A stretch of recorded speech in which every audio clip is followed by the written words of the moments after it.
Sports app.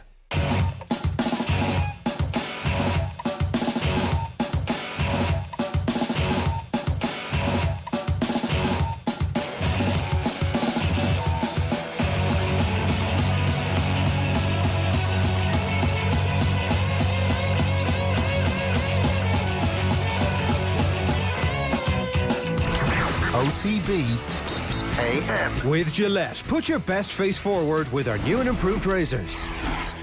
Hello, good morning and welcome to OTB AM on this Friday morning, 7:30. Adrian with you between now and 10 this morning, and a cast of thousands coming your way as well over the course of the morning.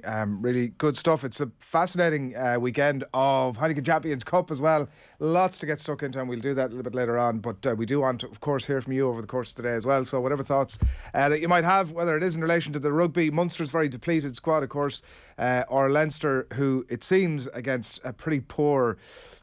there's another word that might sort of go before poor there, but a pretty brutal Bath team, it has to be said. You really expect they're going to get the job done at the Aviva as well on Saturday night. Connacht and Ulster in action as well. So any thoughts about the rugby over the weekend, do keep them coming into us. We're going to catch up with some rugby legends, I think it's fair enough to say, a bit later on. Also a theme of the morning that we really are interested to get your thoughts on. We're going to be talking to Kevin Kilbane about it in depth.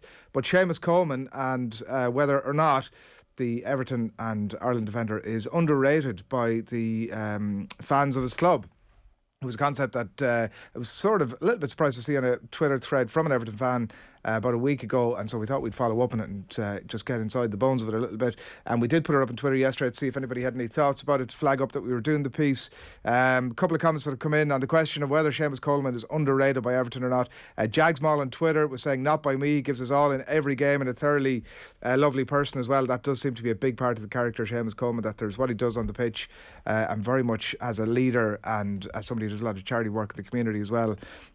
It's a lot about what he does off it as well. Definitely not underappreciated at Everton, says Chris March. He's been loved for over a decade. Club needs to find someone who can provide competition for him so he can keep going as long as possible.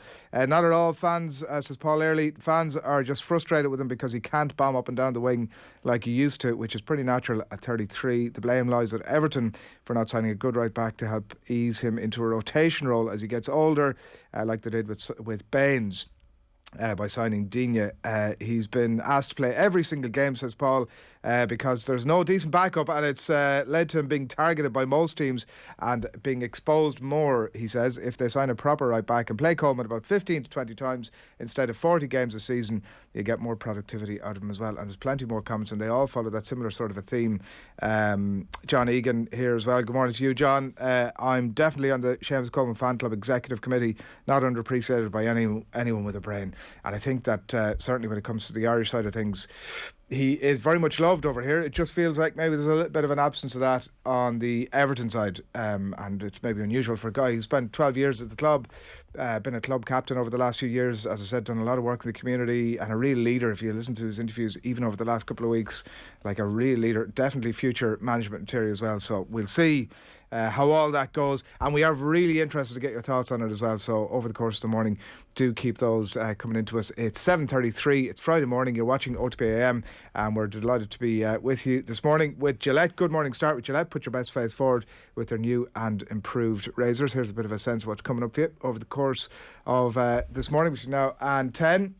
Kevin Kilbane, all the way from Canada, with his thoughts on Seamus Coleman. He also has some insight into the new Manchester United assistant manager, who's a former Toronto coach, and hence Kev's connection. We'll get his thoughts on that coming your way very shortly. We'll let you know what's happening across the back pages. It's a very interesting morning of stories across the back pages this morning. Bringing those your way after 8. Sports news, 8:30 this morning. Shane Hannon. I mean, if we're ever going to have Shane Hannon on to talk Formula 1, it's got to be this morning, because what a weekend lies in store, even for those of us who are not the hardcore Formula 1 fans. I think you'll agree it's going to be absolutely epic this weekend. That's from 20 to 9 this morning. After that, we're going to talk rugby.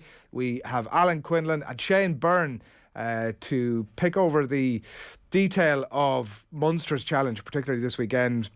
How they're going to manage to field a team, the safety or otherwise of putting in a bunch of players, particularly in the front row. And that's why we've Shane on this morning to ask him the question about how safe or otherwise it is to have to select a bunch of players who are just not exposed to this level of rugby for Munster this weekend. Leinster obviously in action as well. Ronan O'Gara is going to join us at 9:10. He is dipping his toe back in Heineken Champions Cup for the first time this season, of course, and we'll get his thoughts on that.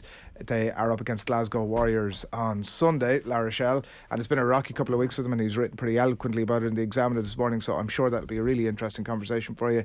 That's at 9:10, and then with John Giles from the show last night coming your way at 9:30 this morning. So that's the menu of what's on OTB AM between now and 10. John Duggan, good morning to you.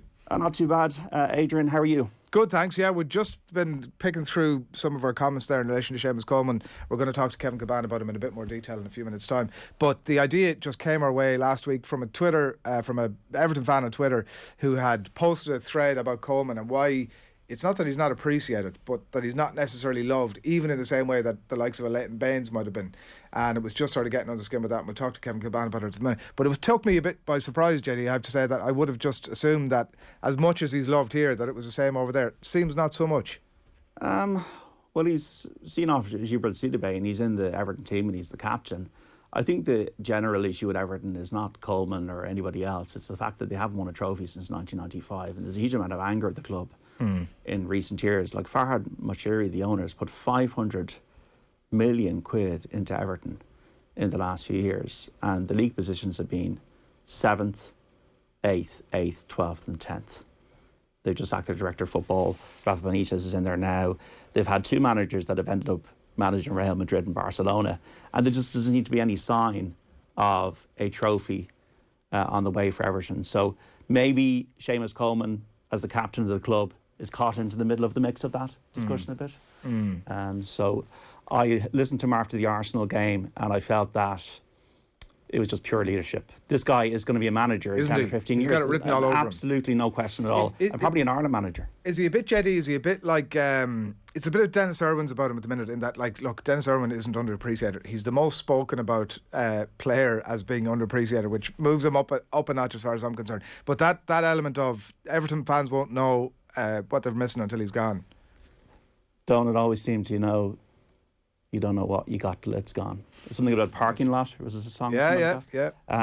Trying to get my Janis. I'm going to say Janis Joplin. I could be. No, but there's something kind of Janis about it, isn't there? This is a bit of a mad tangent to go on. But yeah, look, I think that Seamus Coleman strikes me as one of the best pros we've had in Ireland, and maybe even remember Roy Keane speaking about his professionalism, and he's the captain of the country, and he's had a very bad injury there a few years ago against Wales, and I just think that Seamus is just an absolute model to be a manager, and like a top manager, because he just has that balance of between being a good guy but also having assertiveness and not taking any messing off anybody else. So he's just got that lovely balance of respect. I think everybody respects him.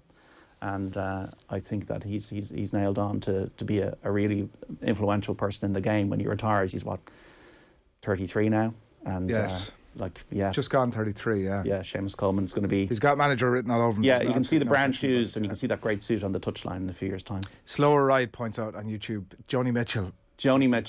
I was close. I just love the way people can get onto these things very quickly and have the answer for us. That's fantastic. Counting crows for. I was going to say millennials, probably. Fair enough, counting crows. Come on, JD. Thanks, Melanie. You'll be back with us a bit later on. We are going to continue now the conversation about Seamus Coleman. Good morning to you. Good morning, Adrian. How you doing? Good morning, Eoin. Happy Christmas. Happy Christmas to you. Yeah. How's all over there? Good. Yeah. You've made far better effort, and I say you. We all know it's not really you, but you collectively have made a far better effort on the Christmas front than we have. I know. You know what? The first time ever last year, I put Christmas lights up outside. Everyone makes a big effort with the, how they stage the houses and stuff like that here. So last year I put Christmas lights up. So when was it? 3 days ago, I put the Christmas lights up outside just before the snow hit. Actually, been -8 or 9 over the last couple of nights here overnight, and I've done my bit. I'm quite happy with what I've done. Don't get me wrong. I'm not great, but I try anyway. I did a bit of it as well this year, I have to say. Get you right in the spirit. So look, we've lots to catch up. We wanted to have a chat with you, a bit about Everton, a bit about Seamus Coleman particularly, and then it turned out you have some experience dealing with the new Manchester United assistant coach as well. So we might have a bit of a chat about that as well. But the Coleman bit particularly, Kev, caught our eye during the week with a thread from a Liverpool fan, and we thought maybe it was a good time off the back of that to do almost like a Seamus Coleman appreciation. Not that he's going anywhere anytime soon, but we don't speak about him maybe often enough, and it's been an interesting few weeks for him, so we kind of thought it was appropriate. There was lots of talk from the thread from that Everton fan. As I said, it was an appreciation thread, but it made the comparison between himself and Baines, the regard that Baines is held at Everton and that Coleman wasn't held in the same esteem, and it kind of took me aback around a little bit. I know that you're not around the club as much, obviously, as you would have been before, but interested to get your own thoughts or your sense of how Seamus Coleman is held with the fans at Everton. Well, I think first of all, within the club, and certainly from his peers and the staff around the club, it goes without saying how well respected he is.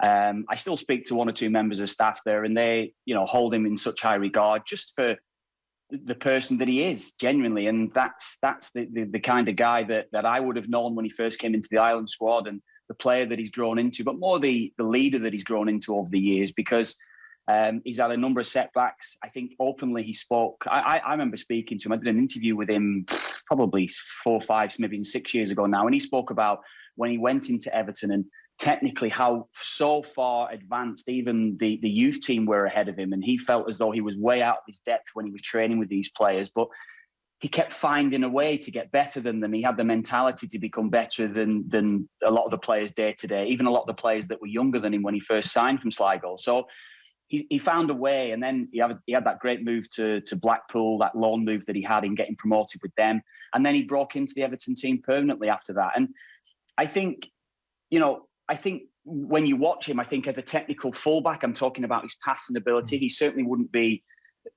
anywhere near the very best of fullbacks that you would see with his ability on, picking a pass. If I'm looking about some of the Irish fullbacks that I would have played alongside of these, someone like Stephen Carr and maybe even Stephen Finnan, technically he wouldn't be probably at their level.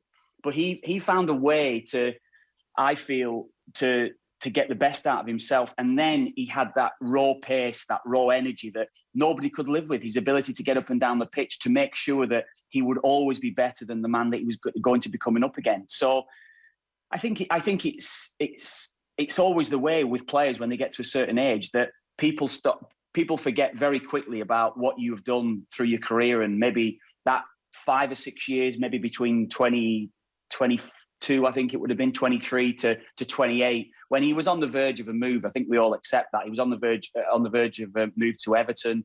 Perhaps even Arsenal, I think, were sniffing when Arsenal were maybe... Man United, was it? Sorry?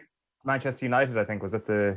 Yeah, United, but I think Arsenal were very keen for a long time, Eoin, as well on him. So he was on the verge of a move to a number of clubs. And of course, then that leg break when we were in the Aviva that evening, that was, a setback for him. But how he's come back from that shows a test of character that he actually is. So personally, I think to ever criticise Seamus and give him, and maybe Everton fans, if they are giving him criticism, which then again, I'm not really aware of any criticism from the fans, but every Everton fan that I've ever spoke to over the years fully appreciates what he's given the club, certainly for the, value for money. Probably over the last 15 years, 20 years, I don't think there's been a player that's given more value for money than Seamus Coleman. If you look at maybe, N'Golo Kante and Riyad Mahrez for what Leicester did with those players and the sell-on fees. But Seamus Coleman is comparable with them for value for money for what he's given Everton over the years, yeah. I'm not sure, did the Demarai Gray interview make it onto your feed, or did he catch it at all on Monday when he got man of the match? I presume it was, because he was interviewed on Sky Sports, but Seamus Coleman was interviewed alongside him, and there was just kind of like a few lines in it which told us, people who've never been on the Everton training ground, a lot about Seamus Coleman as a leader in the training ground, kind of referring to Demarai Gray's work ethic, just kind of a little bit of a tone about the fact that, you've got your goal tonight because you worked hard on the training ground this week. Perhaps you haven't always worked that hard, but you're getting your due awards. That sort of motivational character that he is on the training ground, a bit of a hard ass, I assume, on the training ground. I'm sure you've heard yourself, Kev, what that's like. I'm sure you've seen yourself firsthand what exactly he is like on the training ground. Yeah, well, when he first came into the Ireland squad, like I'd have been the same myself. You've got to find your feet over a period of time. And he was a quiet lad when he came in, pretty much the same as I was. I mean, not many people would say that I'm a quiet lad now. I mean, Adrian himself there would call me a gobshite on many occasions. But anyway,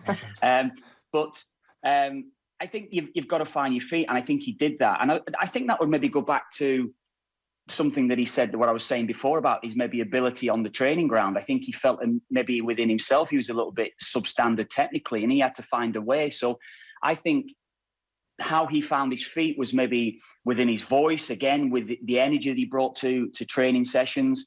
Then he started then to rub off on other players with the attitude that he started to bring. And I never really got his peak years. You know, I'd retired at that stage when he really started to establish himself. But I was still very, very, I had close contact with a lot of people at Everton around that time when he was really starting to break through. And the message was his attitude.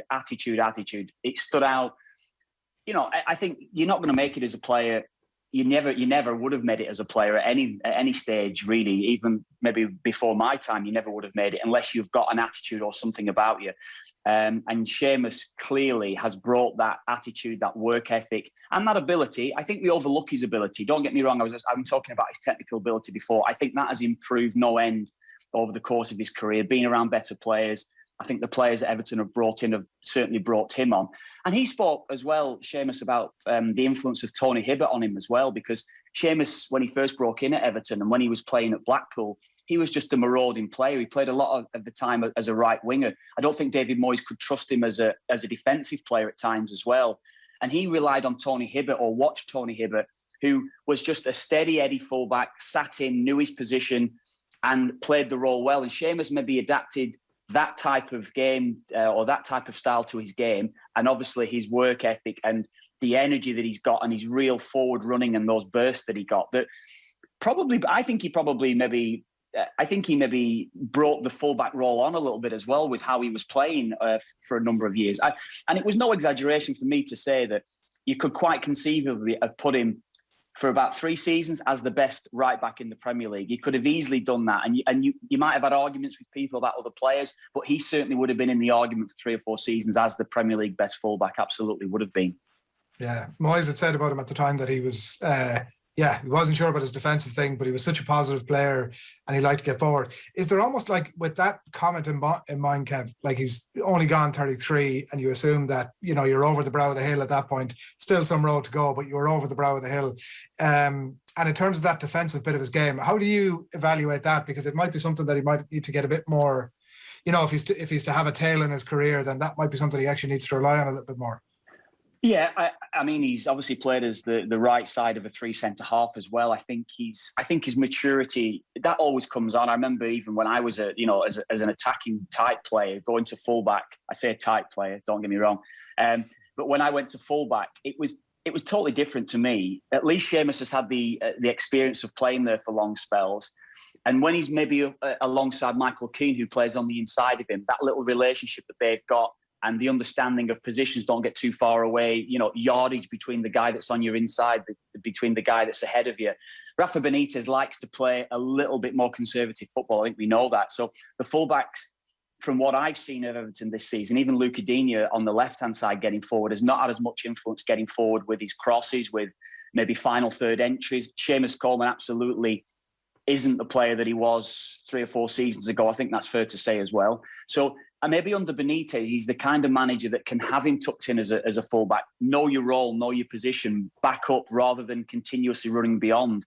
That is something that I think he's learned. I think his defensive side of his game, I think it's improved no end. And I think we've seen that with Ireland, especially when he's played as a right side of the 3 centre halves. I think his ability to know the position, I think his game awareness has certainly improved as well over the years. And obviously his leadership in guiding other players into positions around him to help him out as well when he gets in trouble, or if he's seen trouble, I think that's improved no end as well. So there's a number of things around Seamus's game that's improved beyond belief, really, considering the player that he was, that raw, energetic player of just continuously bombing forward. And you've got to develop your game. And if you don't develop your game quickly and start to bring other things on board along the way, you're not going to have a career, and you could be out of the game when you're 23, 24. from the type of player that Seamus was. And that's a testament to him, how he has adapted his game and how he's got longevity. Is he managerial potential? Is it, like, I mean, again, that's a question that's probably loaded with, he's going to hang up the boots any day now, but that's not the case. Yeah. It's just some of the things that you're talking about there. Isn't he? He looks that way. interview you mentioned on, he's written all over. I didn't see it, Adrian. I didn't see it in that interview, but even seeing his interviews with Ireland over the last few years, I think he's certainly become a lot more sterner with his interviews, hasn't he?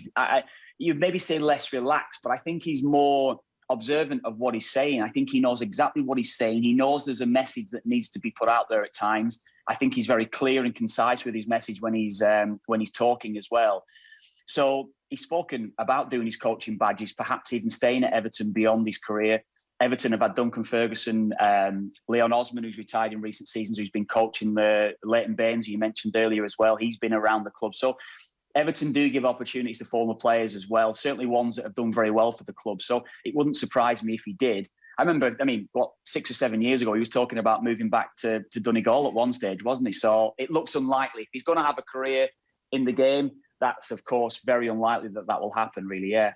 Life takes mad tangents, Kev, as we know. It does, as we all know, exactly. Moving to the West Coast 1 year and then suddenly before you know it. He's I don't like, who knows what sort of football Seamus Coleman plays, but he does strike me as actually a bit of a David Moyes type character in some ways, in that, like, there's a quiet confidence about him. He goes about his business. There's no great flash, but like, you could see him build, like, you could see him being a real players manager. You could see him easily build a very successful career in that regard.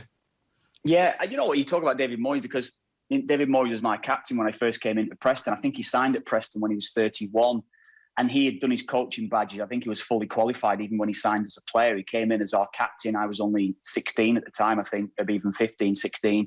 So I'd known him from when I was a kid, and I saw the player that the coach that he was becoming from the player. I could see that clearly, and I'm sure that there are a lot of the younger players around Everton that look up to him, that would like to have him around, that would like to see him stay beyond his playing career as well, to help establish the next generation as well. But I certainly saw that in David Moyes. So I think there's a good comparison there, Adrian. Yeah, that's it. You're quite shrewd. That's the first for everything.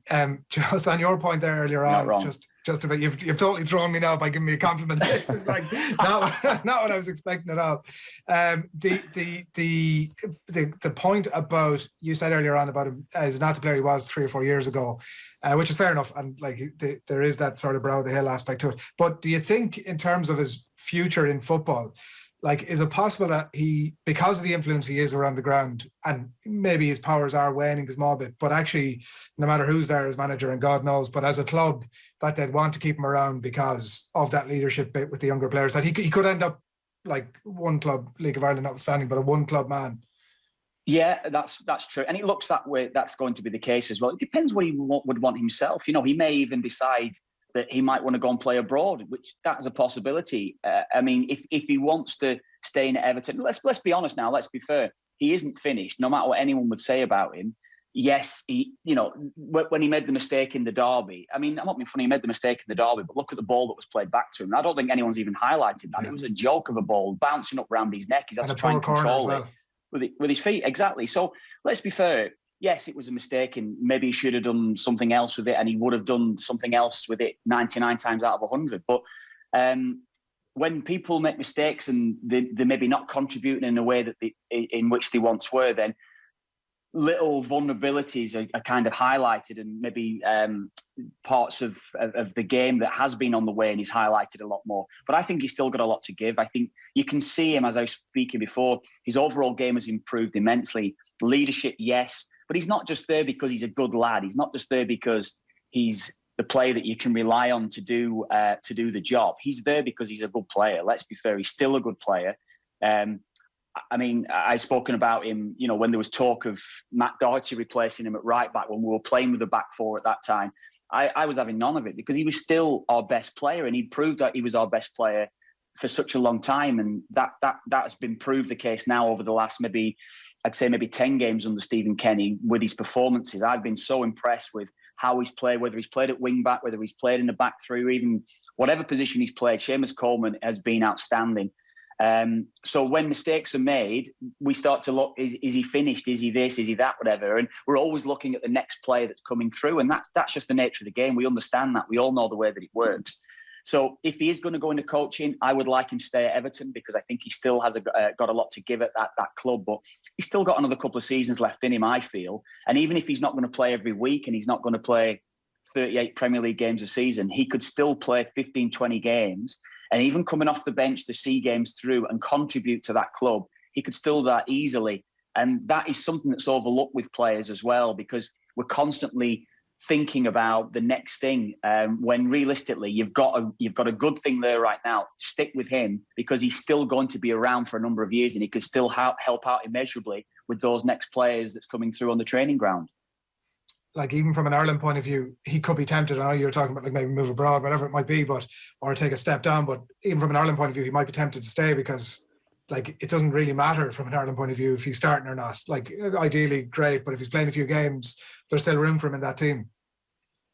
Well, as I said before, I think he is. I spoke about when Stephen Kenny named his first team and he left Seamus out, and that was a statement in itself, because the talk was there was still 50-50 whether or not Seamus Coleman deserved his starting berth. I thought it was the wrong decision to leave him out. And I said that so many times. I think it was the wrong decision. I think it was a bad call because of what he gave you and what he does give you every game. And as I said, he's proved it. He doesn't need me to say that now. He's proved how good he is in an Irish jersey, even playing a different sort of style, because we've never seen that marauding fullback that he or that marauding game that he brought to Everton in an Irish jersey, realistically. Not the full Seamus Coleman, because probably restricted with the type of football that we were playing under Martin O'Neill. To an extent, I feel he wasn't. I think he felt at times that he didn't want to leave us exposed. I think when he was named captain, I think he took that added responsibility on board, that he never wanted to leave the team exposed and leave us too open. So I think that mindfulness of playing that certain way under Martin O'Neill, I think it's helped him. I think it probably will help him in the latter part of his career as well. And also the fact that a few months later, he completely rejected a story that suggested that he'd been unhappy with that decision. I mean, if there's one fella you want on your side, it's Seamus Coleman. His loyalty and his sort of way of holding up those sort of values is something that's really important to him. Yeah, that's exactly the case, isn't it? And I'll tell you this now. I wrote a piece actually. I was doing a column, probably going back 6 or 7 years ago, easily now. I wrote a column around Roberto Martinez pulling Everton players out. And I think it was quite famous when Roy Keane actually said something about Martinez pulling Everton players out.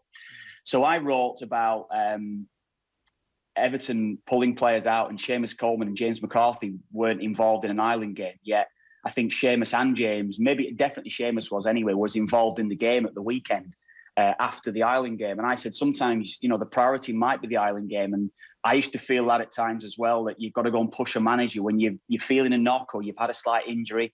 I remember Peter Reid had conversations with him at times about making sure that I was available for that Ireland game. Regardless of anything, I had to be available for certain games. And, it's not great. There's always a clash there because the club at times, the priority, because they pay you wages and you know how it is. And Seamus actually called me. Seamus called me. He was so pissed off at me because I'd wrote this piece. And I took it on board. It was... I didn't have a great relationship with Seamus in terms of, knowing him all that well, but we'd had a bond of him coming into the squad. And I kind of respected him when he called me up, because it wasn't a criticism of him, really. It was a criticism of Martinez. And I tried to explain that to him, but he wasn't having it. He just said, my priority has always been Ireland. From when I was a kid, when I was playing underage levels, I would always make myself available to playing for Ireland. And I really respected him calling me. I did, because he could have just, blanked me when I was at Goodison, because I was still at Goodison quite a lot. But he called me up. He was man enough to call me and explain, or tell me, not really explain, just tell me that I was wrong in what I thought and what I'd written. So he was saying that he was knocking on the door, going, "Hey, listen." Yeah, well, he said basically he'd had a 2-week break. I think he was just starting to get that hamstring injury, or I think it was a hamstring injury that he had at the time.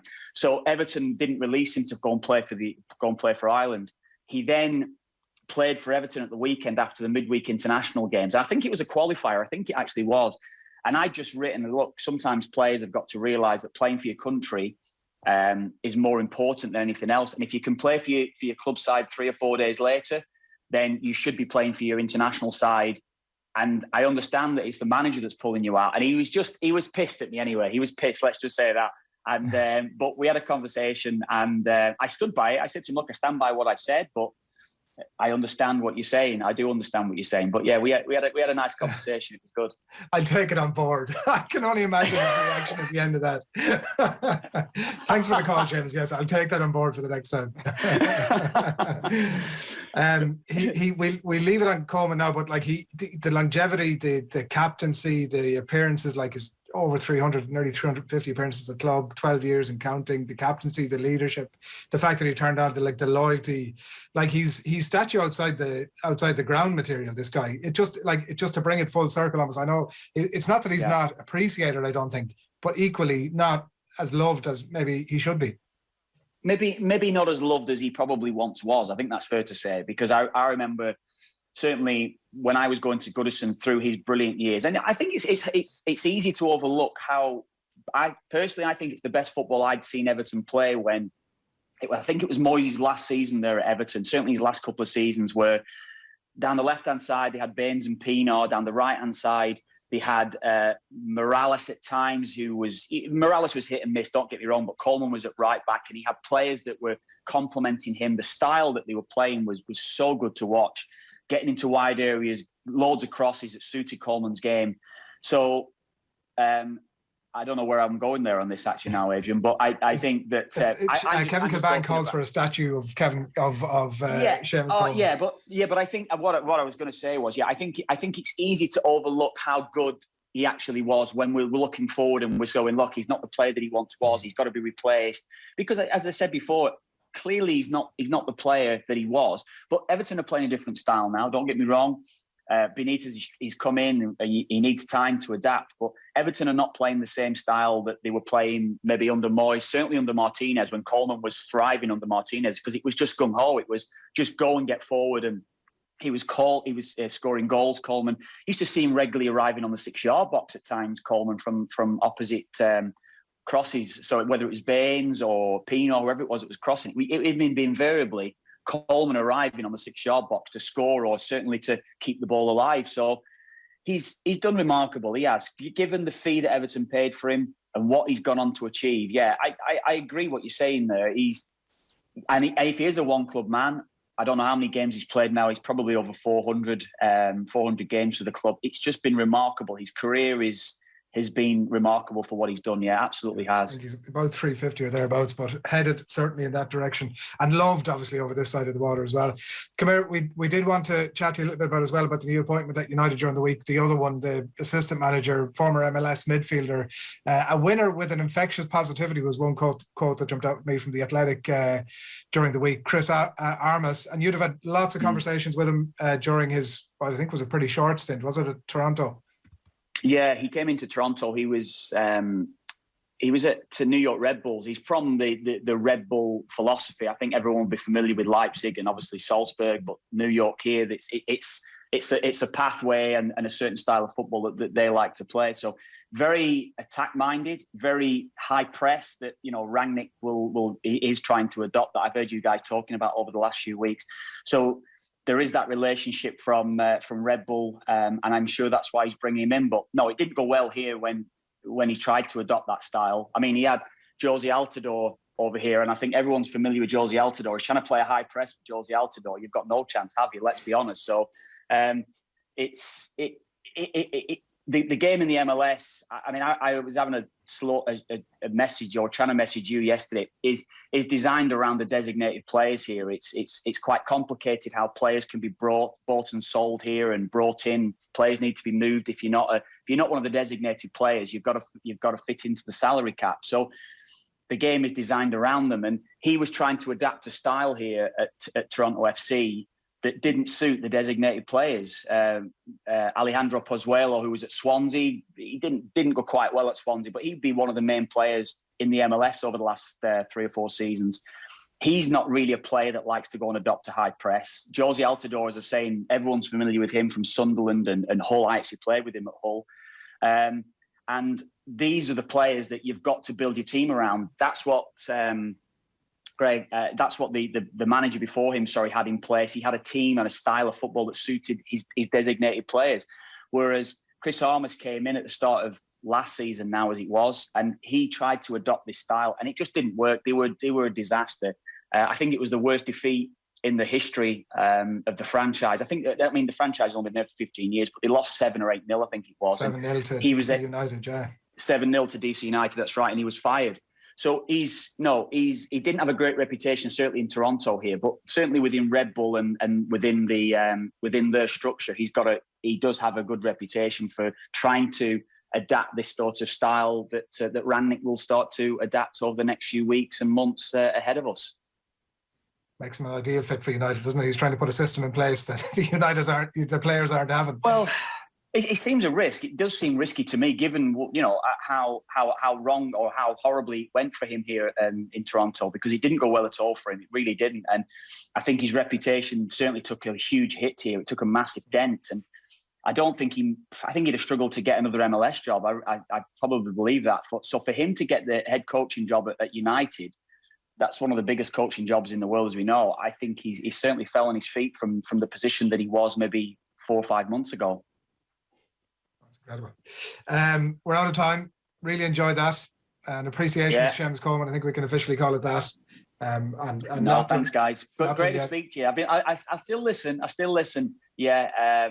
I've still not forgiven either of you for certainly Eoin for saying that Dublin had beat Mayo by 10 in the All Ireland semi. So I trolled him for a little bit, and he didn't take it too well. No, I took it terribly. I trolled you a little bit as well. You didn't take it too well, Adrian. But I was sulking with you for a while, Kev.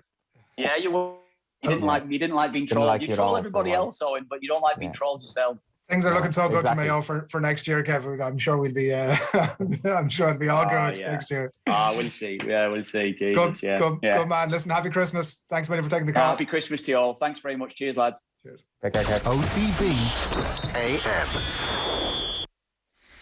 All right, it is OTB AM. That's Kevin Kilbane picking through all things Seamus Coleman. There were plenty of comments in about him, about Seamus Coleman, and do keep those coming into us. Eoin Sheahan, come on in. Do we have Eoin? We have no Eoin. We'll be coming back to him later on. I mean, you might have noticed that he was in absentia here beside me in the studio. So we'll bring you up to speed on exactly why that is and what's going on with all of that over the next while. But do, as I said, keep those comments coming into us over the course of the morning. We've lots to come. We're going to be getting knee deep into the Formula 1 a little bit later on with Shane Hannon. He's going to pick through the bones of all of that. We're going to have a rugby with Shane Byrne, Alan Quinlan, and then Ronan O'Gara as well. All of that coming. And football next. Phil Egan. OTB AM on OTB Sports Radio, Ireland's first and only sports radio station. Newspapers have called it the greatest club game ever. Munster legends Alan Quinlan and Niamh Briggs are joining forces to bring you all the latest analysis, news, interviews and so much more. The strength of Munster rugby has always been the big boys up front. There's a lot of pressure on these guys continuously. I'm actually really, really excited for it. The Red 78 with Alan Quinlan and Niamh Briggs. Available every Wednesday. Don't miss a moment of action. Subscribe to the Rugby channel on the OTB SPORTS app and turn on your notifications now. The Taylor Heineke is a really fascinating backup. Yeah, well, I say fascinating. Fascinating is way too strong of a word. But he's a good backup because normally when an NFL team loses their starter, you're like, okay, I can turn this game off. I have no interest in this. But not only does he keep them contending, he does so in an exciting manner. Like, he's a pretty athletic quarterback. He's a pretty aggressive-minded quarterback. He'll fling the ball downfield. Like, he had a great touchdown to Logan Thomas last week in the end zone. He connects with Terry McLaurin all the time. And Antonio Gibson has really stood out lately. He looks fantastic as a converted wide receiver to running back. He's carrying the load now, and when he stays healthy, he's really, really good. So there's enough talent on offense there. And as you mentioned, defensively, they've lost Chase Young, but they're still working out. And you have to kind of look at it this way as well. Brian Kerrigan left in the offseason, and Kerrigan was a big part of the defense without playing a lot of snaps because of that leadership aspect and because of he could play situationally. But without him, he would have been the natural replacement for Chase Young. But now they have Montez Sweat there, they have Jonathan Allen there, they have Deron Payne. These are all high-pick frontline players who can win one-on-one and who can dominate against the run or get pressure on the quarterback in the passing game. So there's a level of ability on that defence surpassed Chase Young. You don't want to lose a guy like Chase Young, but without him, they'll still be effective just because of how much talent they have. And the secondary there is just about good. It's similar to the Buccaneers I was mentioning earlier. The secondary there is just about good enough to hang with the pass rush that protects them. That's going to be the big matchup, I think. How much is Amari Cooper, if he's fully healthy, to play? Is CD Lamb? Is Cedric Wilson? Is Michael Gallup? Noah Brown? How much are those wide receivers going to have an impact on the offense for the Cowboys? And if Dak gets them the ball, we know Dak is good enough to cut apart any secondary, so it's a matter of those wide receivers doing enough against the cornerbacks while the pass rush or while the offensive line holds off the pass rush just enough to get the ball out. Keep up to date with the latest WSL action and the biggest interviews. You'd be delighted, Karen, if you just had Katie doing full-on attack. This is the best team I've seen in weeks. Get her up there. Subscribe to the Koi Gig podcast stream on the OTB Sports app now. OTB AM. With Gillette, put your best face forward with our new and improved razors. 8:10, you saw in the ads there Ronan and Keane picking through the bones of all the NFL action, and you can check out much more of that good stuff on the Snap. You can head along as well to otbsports.com/club gridiron, where you can sign up to our newsletter, keep up with all the very latest events around the Aer Lingus College Football Classic, Northwestern against Nebraska at the Aviva Stadium next August, and it's going to be an absolute cracker.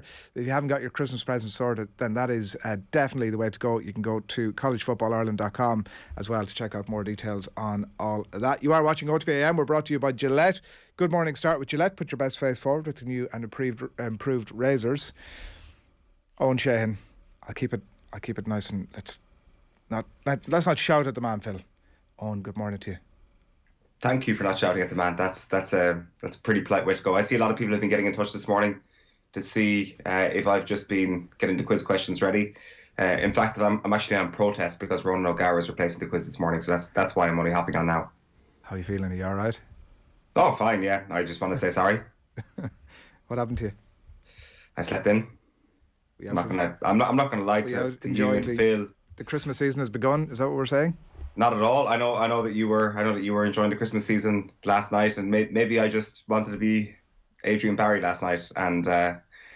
I don't know why he's trying to throw shade at me, Phil. I mean, I was here at 7:30 when the show began. Well, you were here at 6 o'clock. Exactly right. Right, bushy-tailed. Yeah.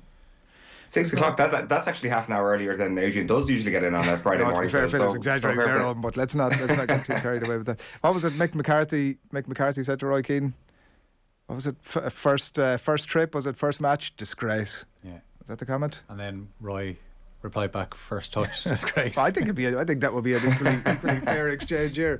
Listen, Eoin, we're just delighted to have you on board this morning. It's great to have you. I'm sorry. You're right. Alan O'Neill wondering about the crappy quiz. Darragh O'Toole, no, there's no crappy quiz. Alan saying hope Eoin is just late because he's getting the quiz questions ready, and then Darragh saying that he's putting the finishing touches on a new quiz round. Well, I just want to say to those people that the quiz had been gutted long before this moment, long before I woke up at 7:28 and had the biggest fear of my entire life. The quiz had been gutted long before that. Ronan O'Gara, fortunately for everybody really, takes precedence over the quiz, I think it's fair to say. So we're doing Ronan O'Gara rather than the quiz. I just want to say sorry to everybody. 4 years we've been doing this show, and it is the second time this has happened.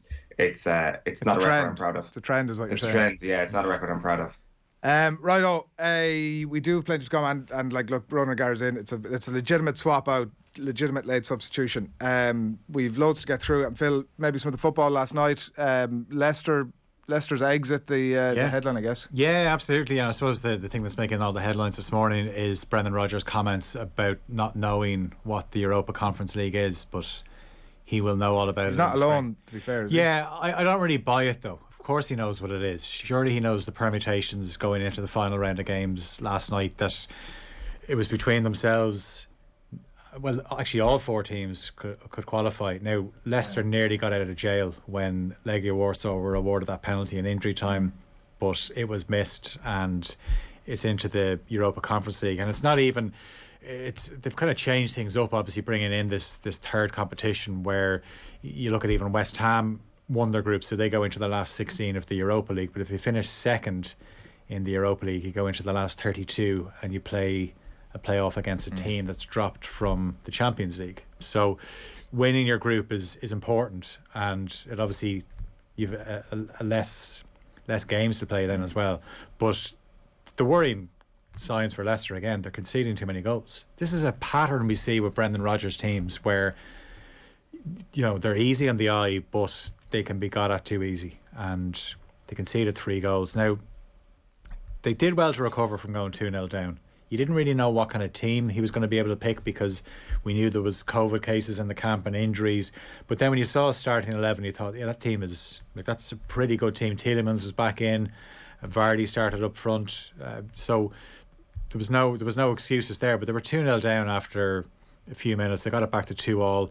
Then when they concede to go 3-2 behind, they're gifted a chance 2 minutes later. James Maddison misses an absolute sitter, and now to worry about the Conference League. And yeah, there's just been worrying signs this season under Rodgers, because the previous 2 seasons we know they've given up 4th spot on the last day of the previous 2 seasons, but they've started seasons well, where they're hovering around mid-table at the moment. Is he still a live contender for the United job? I don't think so. I think he ever was. I don't think. I personally, I never really thought. There was 2 things: former Liverpool manager, and just don't think he's at that level for a club of Manchester United's stature. Liverpool fans being slightly unsure of him probably wouldn't be the big. That might not be the biggest barrier if he was, you know, if people felt very warmly about him. Yeah, and like, I know people will say, well, he managed Liverpool, who are a huge club as well, but he got that Liverpool job at a good time.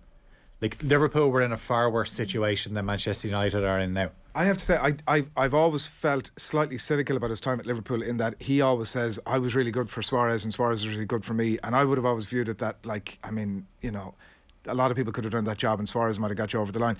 But I will say, watching the Stephen Gerrard, Jamie Carragher, Jamie Redknapp chat last week, and Gerrard was really positive about Rodgers as what he brought to the party. Yeah, no, I've no doubts Rodgers is a top-class coach.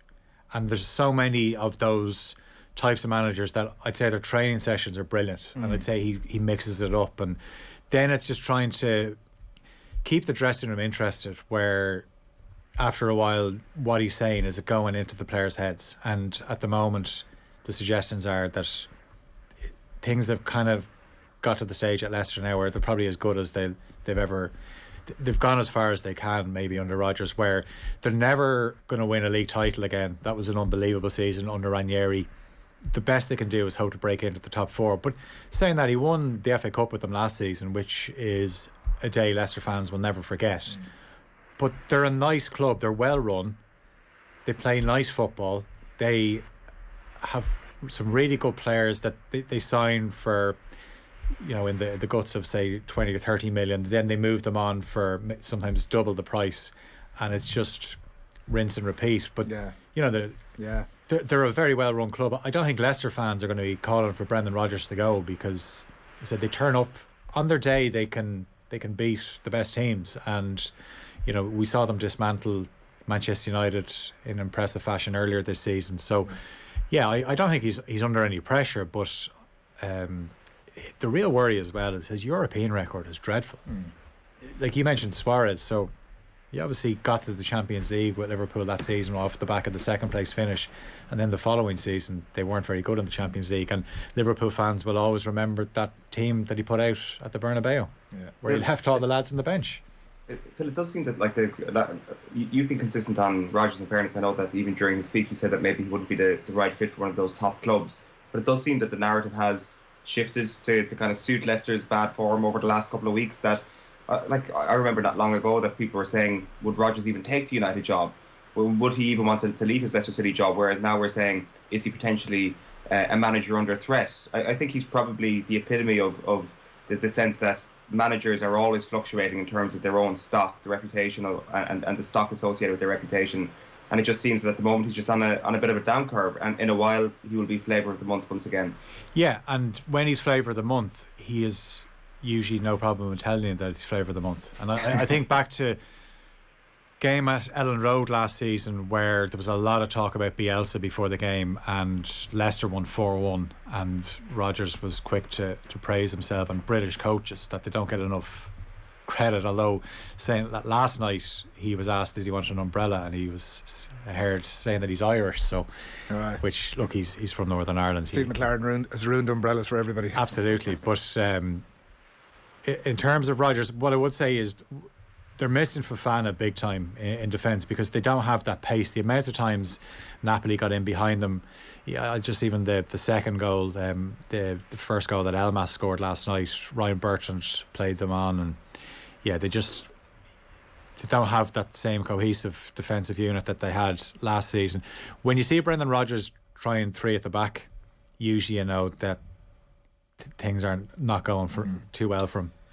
West Ham obviously put out the B team and they were through already, and everybody's happy. They were beaten and everybody's celebrating afterwards. They're pretty happy with life. Liverpool Villa, is that pretty much the pick of the games of the weekend, or what are you thinking? Yeah, there's a few interesting ones. Obviously Manchester City are playing Wolves in the early game, and Wolves a couple of seasons ago did a double on Manchester City. City, I still think they're the favourites for the league title. This is kind of where they're going to flex their muscles. Wolves have a few players that if you're not on it, they can punish you because they've such blistering pace on the break. But I suppose Liverpool Villa, it's all going to be around Steven Gerrard going back to Anfield. Now he's going to try, and he's going to do his press conference today and try and play that down, and that's what he has to do. And he's made quite an impressive start at Villa. The only game they've lost was against City, and they were 2-0 down in that game at half time. They got it back to 2-1 and actually had a really good chance to equalise towards the end. So he's gone about his business quite well. Villa actually have that style of play that could give Liverpool a few problems tomorrow. So I wouldn't be surprised if it's a tight one and both teams score and maybe Liverpool just eke it out. I think Liverpool are going great at the moment, but I still, in the back of my mind, January African Cup of Nations is just always there. It's looming. If it goes ahead. Hopefully it gets cancelled, says you. No, I mean, look, you want to see these international tournaments go ahead. Get out of it. You do, and then you don't. Katie Taylor, straight enough job this weekend. Yeah, it's funny actually. Eddie Hearn was talking yesterday about how he's just a little bit put off by Sharapova and the entourage. She's a huge entourage, and maybe he doesn't. Bit of smack talk as well. Yeah, well, more online. Yeah, see, she's a classic troll. She's giving it all online, and then she rocks up and she's nice as pie. Well, in fairness to her, she did her press conference yesterday through a translator, so it wouldn't translate the smack talk as what much. You're saying is she was actually still abusing Katie Taylor. She could have been, yeah. Because I've been at many a press conference where you think the translator is just softening what the actual person said, but it is going to be interesting, the fact that Oshigava is in her corner, the Russian that Katie Taylor beat in the 2012 Olympic final. But you would imagine it'll be 20-0 for Katie Taylor, and it'll all be about 2022 and getting that elusive fight with Amanda Serrano. That's the one we all want to see. Yeah, good man, Phil. It's a fascinating weekend of sport. The boxing, the football, Formula 1, the rugby, the whole kit and caboodle. Thanks a million. Good man, Phil. Cheers. Thanks for turning up, of course. We'll keep it going on. We'll keep it going for the morning. There's still plenty of comments coming in of that, by the way. There's a couple of good ones here. Owen, you can't blame jet lag for this one. Boyo, says Brian Dillon. Hashtag Sheahan out, says Brian as well. Rod should be included in the crappy quiz, says Dara Toole, which is a shout. Imagine if that ever happens. There's a fair bit of hashtag Sheahan out. Richard Redballs is also on board with that. Mr. Redballs always has my number. Listen, loads still to come. The rugby and lots more besides as well. And Shane Hannon, as I said a bit later on, is going to talk Formula 1 with the weekend that's in it. We couldn't let that slip by without getting Shane on to preview the weekend's final Formula 1 Grand Prix of the season. But a reminder as well that Wasps against Munster in the Heineken Champions Cup is going to be live and off the ball from at 3:15 this Sunday.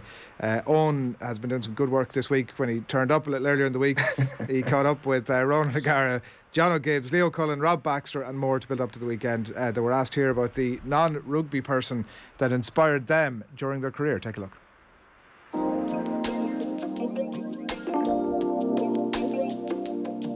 Yeah, what I think for me is probably Roy Keane. I grew up in Cork. He's a few years older than me, but I think he changed the mindset for young kids from Cork. He gave us a chance to believe, to dream, to say we can compete on a European stage or a world stage. So he jumped out. It's Dennis Irwin, it's Sonia O'Sullivan, it's Jimmy Barry Murphy.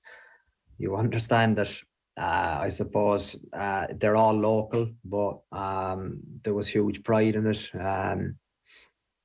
when you look at Cork GA, Munster Rugby, and it'd be Ralph Keys and Michael Bradley, Donal Lenihan, and then for soccer it was Roy Keane, Dennis Irwin, and they grew up a few kilometres from where I grew up, and then it was Larry Tompkins, Jimmy Barry Murphy,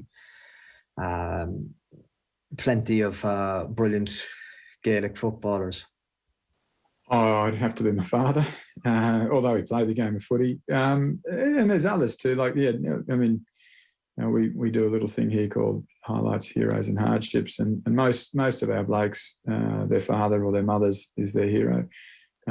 So, I think most of us have been fortunate enough to, I call it the lottery of life, to be born with into good families, hence the reason we're here and doing what we're doing.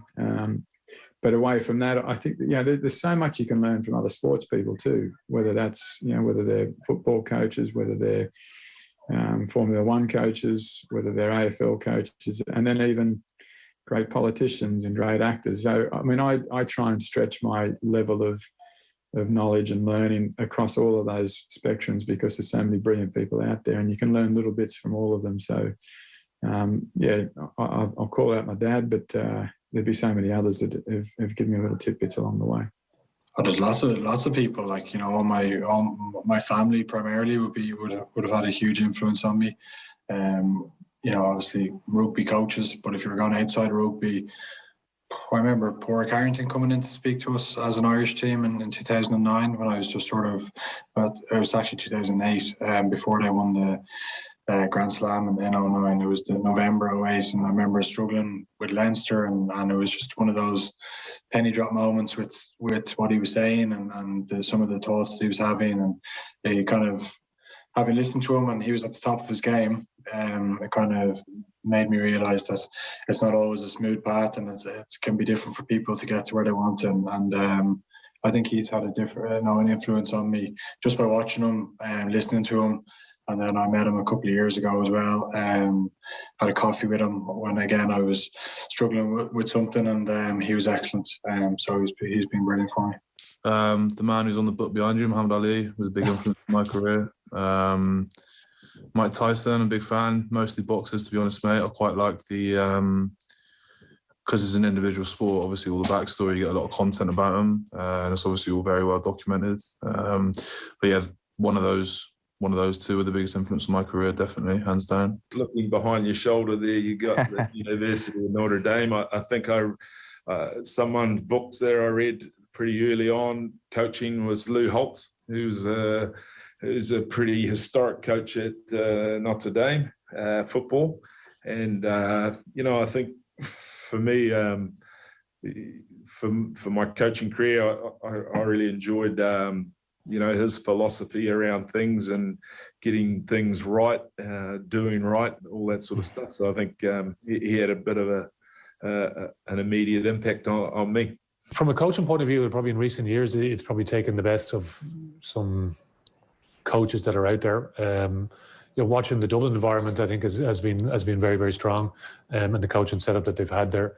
That's in football, obviously, and I remember going down to watch Kilkenny train with Brian Cody as well.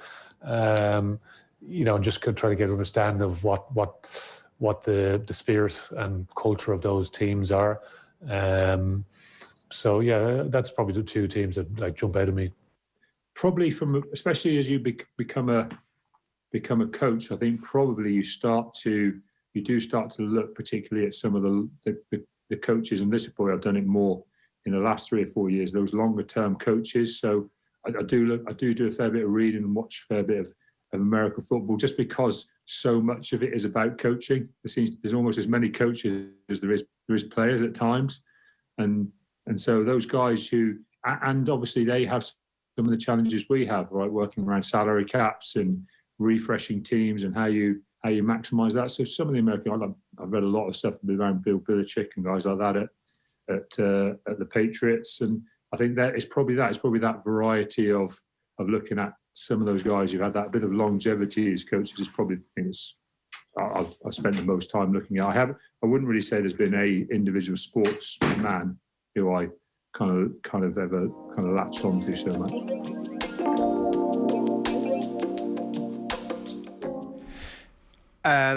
Interesting choice of music there on, but interesting stuff across the board, I have to say. That's a lot of unexpected answers. I presume these people got absolutely no notice that they were going to do this thing, so it was off the top of their head, was it? Completely off the top of their head. It was actually good. Yeah. Why is it an interesting choice of music? It's just a very unusual, let's call it 1970s style, Owen. Okay, I don't know. It's just something that's background wallpaper that won't get us popped for copyright. Adrian, I don't know why it's an interesting choice of music. You just had to hand. That's fair enough. It's nearly 8:30. I do want to remind you that all this week we've been giving you the chance to win a Whoop 4.0 digital fitness tracker for you and for two mates as well. They come with 12-month memberships, and as the prize winner, you alone are going to win €1,000 in cash. You can check out our OTB social channels to enter all of that. It's a brilliant Christmas gift, and it's all with thanks to our friends over at Whoop. Last chance is to enter today. It's been there's been a huge amount of entries to it, a lot of interest in it. Go over and check out our social channels, find the post that relates to Whoop, and get busy with getting involved. You can get all that detail over at Off the Ball on Twitter or wherever it is that you're picking us up this morning, and you can check out whoop.com for much more interest on that 4.0 digital fitness tracker. A Whoop for you and for a couple of mates, and a whack of cash as well. It's a pretty good prize, I have to say. It is 8:30. Shane Hannon, good morning to you. Morning, lads. How are things? How are you keeping? Keeping well. I'm excited for this weekend. Have you just nailed your colours to the mast? Is that what's happened here with the Orangi? Yeah, you see, well, Max Verstappen doesn't get a lot of love. I think Nathan summed it up quite well during the week. Like, he was pointing out that I really don't care what happens this weekend. I just want a really exciting, dramatic finale. Like, it had to be a Dutch jersey this morning. There's not many Union Jacks or British flags or English jerseys in this house here in North Monaghan, surprisingly enough. But no, I've gone to the Dutch colours. Per Max doesn't get enough love, so someone has to support him, I guess. Shane, I was going to ask that. Like, who should we be supporting? Like, if you take away, the whole we won't support a British person. Like, who is the motorsport world supporting? Where is the moral compass on this head-to-head pointing ahead of this weekend? Like, it seems to be fairly split. Like, obviously the British media want Lewis Hamilton to create history, win this 8th title, overpass Michael Schumacher. If you go to the Netherlands, like, if you saw the Dutch Grand Prix, even when I was in Belgium at the Spa Grand Prix earlier in the year, the Grand Prix that didn't really happen, the Dutch fans are unbelievable. And a lot of people want Max to win. There's kind of this inherent hatred of Lewis Hamilton for whatever reason, even though Hamilton, I think if you actually listen to Hamilton's interviews, he's quite calm, he's quite composed, he's not as cocky maybe as he used to be. He's he's tuned in politically, he's tuned in to social justice issues as well. He's actually quite likeable. And Max then is kind of like the angry child throwing the toys out of the pram. So probably some people are attracted to that. They like the cockiness. They want, like, for example, I love Daniel Ricciardo from McLaren because he's got that cocky edge, the confidence of someone that really just knows what he's all about. But then Hamilton kind of goes about it now in a quiet sort of way. So I would say heading into this weekend, it's probably fairly split down the middle, I would think. That you're into Daniel Ricciardo comes as no surprise to me at all, Shane. I have to say, that sort of relaxed, chilled out, say whatever's going on type vibe. So come here, I think people are sort of interested to know, where does this, everybody's only casual race fans, and I would be doing myself a serious pat in the back by saying that I was even a casual watcher of it, but people are really dialed into this now. Where does it rank, Shane, in the overall sort of final Grand Prix of the season? In terms of battles that have gone down to the last day. Yeah, like it's interesting that it's the first time they've actually been level. Two drivers have been level on points exactly since 74, Fittipaldi and Regazzoni. Fittipaldi went on to win that one, but like, it's obviously not the first and it won't be the last time that there's drama heading into the final day. And I kind of wanted to run through a few of them, lads, just to kind of put this into context as to where it might stand. And there's no doubt it stands towards the top of high drama heading into the last race. So I was going to run through the top three of final last race title deciders in history in Formula One, and this is my opinion. Now, every time you do a list in Formula One, you get absolutely scalded for it on Twitter afterwards because people have their own say. Surprisingly enough, so the YouTube comments and Twitter comments won't be too kind, but there are honourable mentions. People will say some of these should probably be in the top three. You had 1984 in Australia, the final race when Schumacher and Hill clashed. Schumacher clipping off a wing and had to retire. Damon Hill had to retire himself as well, and Schumacher went on to win his first world title. Then in 2012 in Brazil, Sebastian Vettel, like I was watching the highlights of that race yesterday, and he had a terrible start. The car was pointing the wrong way around.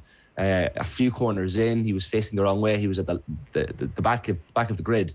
Went on to claw his way back and eventually win enough points to secure that world title. And then Kimi Räikkönen as well in 2007, he won for Ferrari. Like heading into the final race, like we look at Hamilton and Verstappen level on points. That year in 2007, Räikkönen heading into the final race was 7 points behind Lewis Hamilton, not to mention 3 points behind Fernando Alonso, who was second, and eventually went on to claim the title himself by a point ahead of those two McLaren drivers. So anything could happen. And then in 86 in Australia as well, we had Nigel Mansell heading in as favourite ahead of Prost and Piquet, and Prost crossing the line with just yards after the finish line. The car stopped because he ran out of fuel.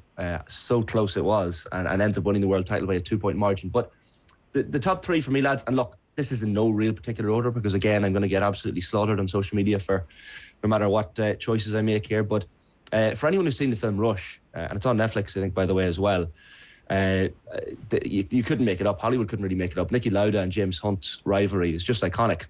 And in 1976, the Japanese Grand Prix kind of came to a real crescendo because Lauda was driving for Ferrari, James Hunt driving for McLaren. They arrived at this Japanese Grand Prix in 76, just 3 points separating them in the standings, and monsoon conditions on the race day. So this is only 3 months after Niki Lauda's horrific crash at the Nürburgring, which led to severe burns all over his body. And then he withdrew from the race at the end of the second lap. Hunt free to take the title, essentially, if he could finish and go round. But it really did not go Hunt's way for all of the race. He managed to claw the way back, though. Drove the final 3 laps, what one journalist described as in a red mist, because he thought he hadn't done enough. Hectic end to the race. It was only after the checkered flag then that James Hunt came to understand that he had actually pipped Niki Lauda to the title by a point. We actually have a clip here as well, lads. I just kind of wanted to bring you a clip from 76. You can hear the roar of the cars back then, how different it sounds, and even the commentary as well. So you'll hear the conditions. This is BBC coverage on the day. Fairly sure it's the voice of Barry Gill, the pit lane reporter and a part-time reporter well into the 80s of the BBC. So have a listen. And there goes Andretti streaking away in the John Player Special. They haven't won a Formula One race since 1974. And Hunt is in the pits in second place. And if he drops below 4, if he goes out, his World Championship is going to be in danger. What an incredible change of fortune. And just look at the way the McLaren mechanics are changing those wheels. And James Hunt is passing Jones. Hunt is 4th. And Regazzoni is out of the race. So now Hunt moves up to 3rd position. And James Hunt is going to win the World Championship if he just keeps going in the place he's in now. But Hunt is on his way to 3rd place and World Championship victory. There he goes. James Hunt holding the flag up for Britain, driving a superb race in far off Japan. Behind Mario Andretti, behind Patrick Depailler, but in that vital 3rd place he needs to get the World Championship of 1976. Class photographs, class audio. If you'd put me to the pin of my collar, I would have said a young Murray Walker, but you're saying no.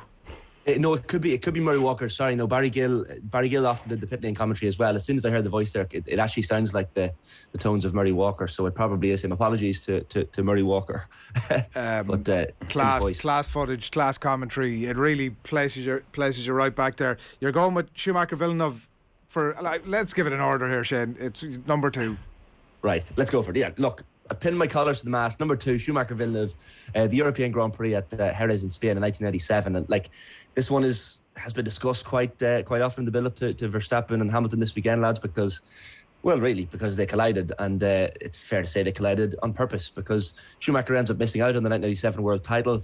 The season-ending race, slides into the gravel trap into retirement, and failed to take the Williams driver Villeneuve out of the race. As much as he intended to be honest. But 69-lap race, Mika Häkkinen's first ever win, in fact, in a Formula 1 race that day. But really, the day belonged to Schumacher and Villeneuve because this incident, you could see Schumacher had a better getaway at the start. Villeneuve was on pole. And by the way, that's a crucial thing to mention ahead of this weekend because whoever between Hamilton and Verstappen can start the race on Sunday at 1 o'clock Irish time on pole position. Crucial. Villeneuve qualified on pole, but Schumacher got away better, and his tactics probably quite better at the start of the race. He led by the first corner, and then he led for 40 of the 47 laps of the first 47 laps of the race, Michael Schumacher. Then into lap 48. This is where the drama happens.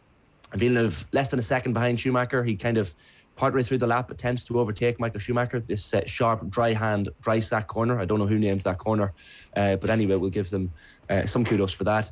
And then Villeneuve kind of braked a little bit later than Schumacher, held the inside line, and then Schumacher, you can see on the images, turned in on him, resulting in a collision. His front right wheel and Villeneuve's left hand kind of met. Famous commentary as well. Let's hear the reaction to that dramatic crash. Lap 48, reaction from Schumacher then as well, and a fairly dismayed David Coulthard. He's going through! Oh, yes! I don't think... Out goes Michael Schumacher! That didn't work.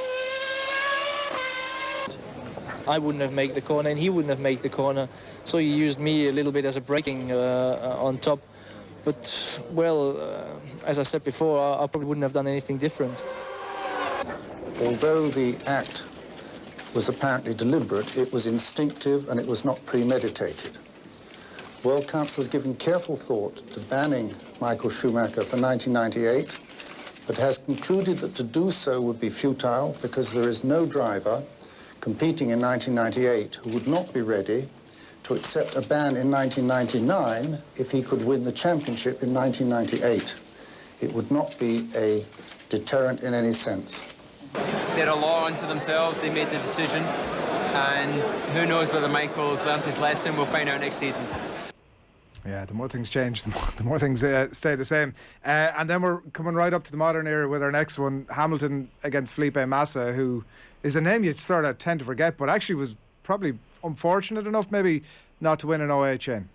Oh, like incredible. And the fact that Felipe Massa is Brazilian as well, and the final race of the 2008 season was in Brazil. It was all set up for a Hollywood finish for him. However, heading into that, Hamilton won the penultimate race of that season in China in 2008. He hadn't won a World Championship before, so he was kind of in a similar position to Max Verstappen is this weekend, heading into that final race 13 years ago. Hamilton needed to just finish fifth at the Grand Prix to clinch his first world title at Interlagos, where he had lost the title, in fact, the previous year at Interlagos. So Hamilton had bad memories of that place as well. So really, the Hollywood scripters were loving this heading into 2008. McLaren driver was Hamilton back then.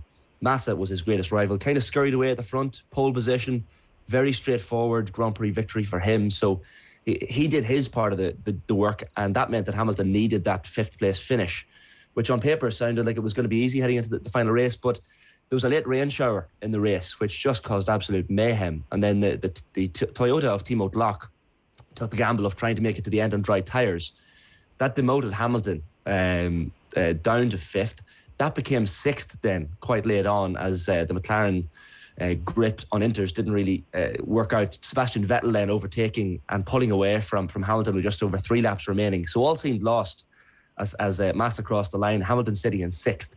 But then there's just high drama. You'll hear it here. Let's hear a clip from the commentary of that day. Probably it has to be my number one, to be honest, of most dramatic final day, title defining moments. So let's relive those dramatic final laps and corners now as Hamilton took his title number 1. So he's got grip, and Hamilton's lost it. Oh my goodness me! Vettel's taken a place, and that could cost Hamilton the World Championship. Oh, it's now raining hard, and that means Glock is going to be in trouble. He's in 4th place, and with just 2 laps to go, the question now is, can Timo Glock in the Toyota keep it on the island? And the championship is slipping away from Lewis Hamilton. We're expecting Massa any time now. He comes through to claim his 6th victory of the season. He has done everything he needed to do, and we wait now to find out who will be the world champion of 2008. Can Hamilton do anything? Can he run it up the inside of Vettel? Only a few corners to go now, and desperation starts to creep in for Lewis Hamilton.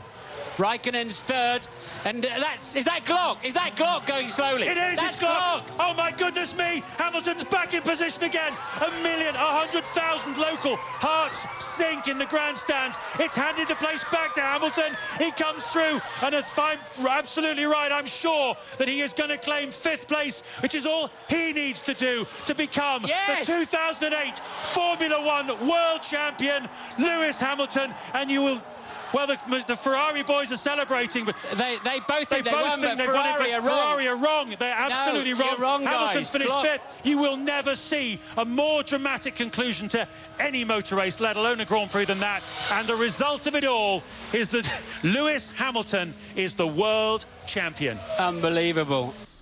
Yeah, really dramatic stuff in the final day, and we're expecting hopefully some of the same. He's en route to becoming the greatest. I mean, this weekend would obviously take him another step towards that. There'll be the inevitable crash between the two of them at some point or another. We've got about a minute and a half here, Shane. What's your expectations? Yeah, like I was watching the press conference of the two of them beforehand. They often do press conferences heading into these and put two drivers together. Obviously, they put Hamilton with Verstappen. It was kind of like that scene in Succession, Kendall Roy rapping for his father. It was the awkwardness and the cringeness of the whole thing, watching the two of them sit beside each other. Clearly a bit of disdain for each other. And there's been a lot said about Hamilton in the lead up to this as well. Like Jos Verstappen, Max's father, said, I respect Hamilton as a driver, but the rest, nothing. And even other drivers, Vettel says, even if Lewis wins, doesn't change anything for me. He can win 1, 2 or 3 more titles.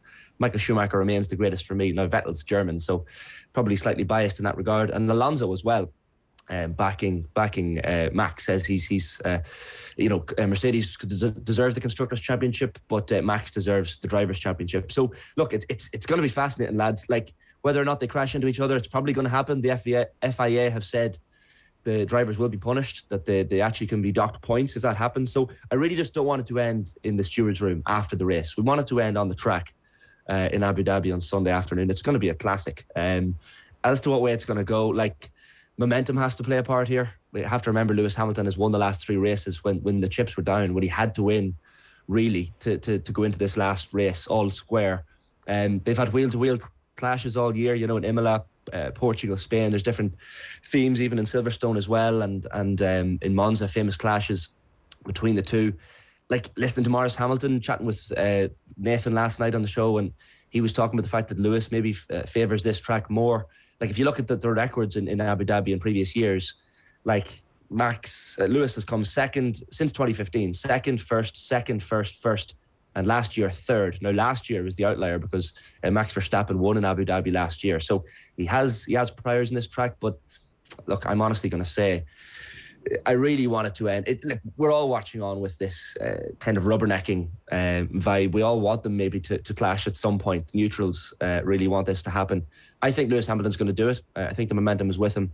Max Verstappen is a little bit hot-headed. He's going to go on to win 1 or 2 or 3 world titles at least himself, but I just get a feeling, lads, this is Lewis Hamilton's weekend, possibly. Good man, and a big weekend for you. Enjoy it. Cheers, lads. Thanks a million. Jane Hannon on the line there, taking us through the history of final day battles in various Grand Prix through the years, and obviously looking ahead to this weekend as well. It is really going to be fascinating stuff, even for the casual fan. Get aboard and enjoy that. Steve Lane saying that one of the only drawbacks of Formula 1 is if you start well, you win the race usually, unless some miracle happens. The chasing pack can only keep chasing. Big mention for Kimi's last race. Legend, says John Claffey there. And Steve also recommending the Shane shout there to watch Rush. Really good movie. And Max has way more support around Europe.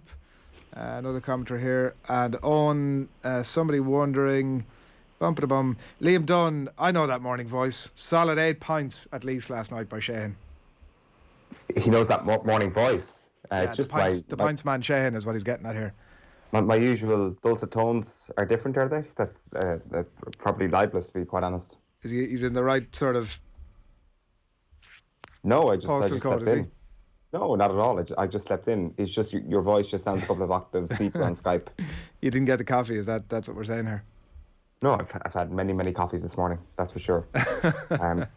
Really, just not to change the subject or anything, but no, go for it. It was great listening to Shane there. This has been quite the bandwagon that we've all hopped on. I'm sure you're in the same postal code, to use your phrase there, Adrian, just over the last couple of weeks, just properly getting into this thing. Like last Sunday was absolutely extraordinary. Usually what has happened is that you see people going wild on Twitter and then you're like, oh, I better actually watch this Grand Prix. Whereas last Sunday, I think everybody knew that this thing was going to potentially be very, very good. So everybody was in from the start for the Grand Prix last weekend. And it's just delivered time and time again this season. It's been sensational. And Sunday now, all of a sudden, you're like, this is almost the main sporting event of the weekend, which you can't really say too often for Formula 1 if we're talking honestly about the general sports consciousness in this country. Yeah, it's the time commitment that gets me. Like, it's like around a golf. There's only so much explaining you can do. But you get... go on. 2 to 3 hours. Like, Yeah. I mean, it's not... I mean, like, you sit down and watch many Champions League games. But the thing is... on a midweek. You do that, so you're doing that, and then you got the rugby lumped in on top of it, and, like, you had the bit of boxing in there over the weekend as well. Like, it's a fair old time commitment on. Yeah, no, I see what you're saying, but so is football. If you're a football fan, I think that's the biggest time commitment. Formula One isn't too much more. The people I feel sorry for are the Golf Weekly people. Like, I mean, how do they manage to watch so much golf? Is my thing, you know. Do they even see their families from Thursday to Sunday? Well, that's really the key right there. But at least it's on. Certainly, the PGA stuff is on a bit later at night, so kids are in bed. You know what I mean? True. The Merlot is out on the cheese board. You see, those lads don't talk about it. They're doing that stuff on the QT. They're like seasoned Merlot and cheese board consumers, is what you're saying. Yeah. Don't go for Merlot, by the way. I don't know why I don't know why I said that. Bad choice. We shouldn't talk. It's nothing worse. There is nothing worse that when you're desperately casting no aspersions here. When you're desperately hungover and people start talking about drink, it's like it's just not. Well, you're not talking about me here anyway, so I can talk about it all morning if you want. Are you talking about yourself there, Adrian? Absolutely. Yeah. Any kind of life engagement I find after a night after 8 pints on, and again, no aspersions. You were whining and dining last night, Adrian, I heard. I was dining anyway, Eoin. Yeah, I was definitely dining. Yeah. So how was that? It was very nice, thanks very much. We'll talk about my dinner plans and my dinner escapades again. They've been nowhere as exciting as yours. And happily, it's time to talk rugby. Alan Quinlan, Shane Byrne, good morning to you. Morning. How are you doing? Morning, lads. Owen's a bit hungover here, just to bring you up to speed with what's been going on over the last hour. He turned up late for work and he's a bit hungover, so we probably won't hear too much from him over the course of the next 15 minutes or so. Come here, we wanted to, obviously it's such an interesting weekend of rugby, and maybe in a lot of ways for all the wrong reasons, and to focus in on one of those big ones to begin with, if we can, around Munster. Threadbare, obviously, for the trip to Coventry to take on Wasps on Sunday, game that's live and off the ball.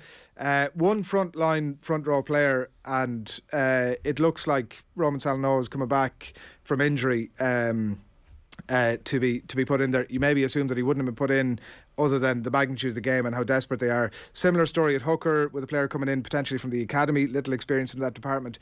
And Shane, I wondered, with the front row specifically, it's such a technical position. Have you any concern about the safety aspect of this game? Well, ironically, the way it's worked out between injuries coming back, as you've mentioned, and a senior player, I'm propping to start the team. It's not too bad. Yeah, there's going to be inexperience at hooker. Yeah, look, we all know, hopefully with the team that they are going to be going with.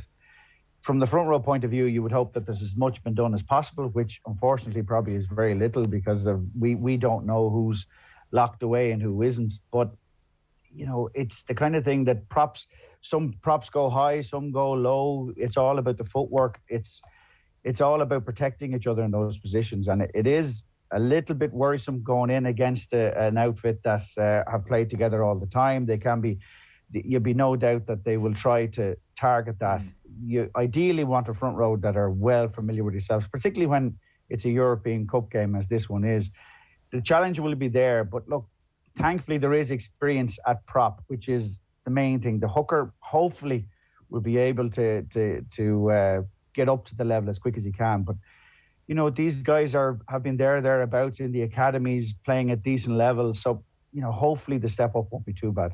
Just on the technical side of it, Shane, is hooker, if you were to have an inexperienced player across the front three, and no disrespect meant, but is hooker the best place to have that then, or I suppose maybe an extension of that, if you're Wasps, is that a position you can target in the scrum? Very definitely a position you can target. Tighthead guides his push in towards the hooker, tries to get away from the loose head and put a lot of pressure on the hooker. Yeah, it is. Loose head you can get away with as well. A lot. Tight head is the one position that you absolutely can't go in without experience. That's the most difficult position in the front row. There's no doubt about that. But look, the hooker can just go it can be very technical. Hookers, the more experience they get, it's more the assistance they can give to the props. But at the weekend, he should just be taking care of his own job, getting very, very square onto his own hooker and just keeping the pressure on him. And that's where he's going to be. Don't expect anything wild, just be safe and be very, very strong for the front row. He's huge experience right and left of him which should really, really help. And the guys, the props, there is ways, Kilcoyne in particular, can help and protect him against a tight head going in, and that's going to be key. He's a massive amount of experience with Kilcoyne there. How can they protect him? What's the technicalities around that? Well, remember what I said to you is that when you're attacking a hooker who you think is a weak scrummager, the tight head guides away from the loose head, because normally you go just straight onto the back of the neck of the loose head and you try to pin him. But if you step into that space a little bit, you end up with a lot more pressure on the opposition hooker, so that you're actually pushing through him as well as your hooker, so the Pearson movement is going through that direction. And you want to be able to do that. And the fact is that Wasps will definitely do that. But if Kilcoyne chases the tight head across, keeps him as busy as he possibly can, well, then he'll have too much in his hands to be able to spend any time concentrating on the hooker. Quinny, you assume that Munster played out every eventuality here, right? They must have at some point looked at whether this game was viable. Do you think it ever came close to doing a Scarlets on it and pulling out of it? No, I don't. I think right from the word go, and that's what I was hearing, that no matter what, they were going to play this game, because there was no option of the only option of pulling out was forfeiting the game. So I think having the 9 internationals and Ian Costello at home and the ability to be able to prepare for this game last week and this week enable them to have put a team out. So I don't think they ever considered that, and I was glad they didn't. You're not worried about the safety aspect, Quinny? I am, because and we'll know after the first couple of scrums whether there is an issue. If you see a scrum going backwards at a rate of knots at this level, it can be very, very dangerous. And if I was Wasps and John Mitchell, who was speaking during the week, and he's fairly abrupt and ruthless kind of a fella, he'd be getting his forwards to really go after Munster here. But Shane said it. Look, these guys are technically they're good players. But the issue for me is the strength. It's that mature adult strength that you get, and we don't really see props until they're kind of into their 20s, unless they're freakish, being able to cope at that level. Let's hope they can. It would concern me, and it's kind of the unknown. We've been talking the unknown now for the last 10 days. Who's going to start and how they'll cope in that situation. Obviously, if they can get their scrum right, Adrian, and their set piece and win lineouts, well, they have a lot of experienced players in the field, and that may be able to do things and maybe able to hurt Wasps. But it's the safety issue is a worry for me. If I could jump in there, lads, just one of the things that's going to be taken into account here is that a good scrum lasts seconds. It really does. If they work very hard on getting the ball in and out, if there is any doubt, as Quinny's saying, that the strength could be an issue, that a good scrum lasts seconds. Get the ball in, get the ball out, no messing around, and just move on, and then concentrate on other parts of the game. There's enough experience in the props to be able to knuckle it down for a few seconds, no matter what's happening at hooker. And if the ball is struck back out to number 8, and the instruction is get the ball out, that's how you protect your front row. Is the biggest worry almost that the off the bench, like they need to keep those 3 players on the pitch for the entirety of it? Yes, there's no doubt about that. I think the unknown here is the bench. We all know, as Quinny said, there's massive experience still on that starting team. So if we're able to secure a ball from set piece, no matter what it is, there's plenty of experience to keep this game going, to win this game. It's the bench. That's the unknown. That's the thing we don't know what's going to be on the bench. We don't know who's in isolation. We don't know what the likely makeup of the bench is going to be. Ian Costello, I'm sure, he's the perfect man for doing it, because he is with the academy. He'll have the best people for the job. But yeah, it is a real unknown. And look, if these guys, Kilcoyne, the lads, it'll be hard, when the guys come back from injuries. But Kilcoyne, the lads, with no problem. If they have to put in an 80-minute stretch, they'll do it. Alan, does it change how Munster approach this game? Is it just a case of keeping the ball alive more? Is it a case of shifting it away so that you don't have to rely on that set piece, you don't have to rely on that pack as much as perhaps Munster do rely on the pack? Yeah, I would imagine so, Eoin. I think, obviously, with missing all the experience that they're going to be missing, they're not going to be, trying to keep it tight. Will they kick and try and keep it in field?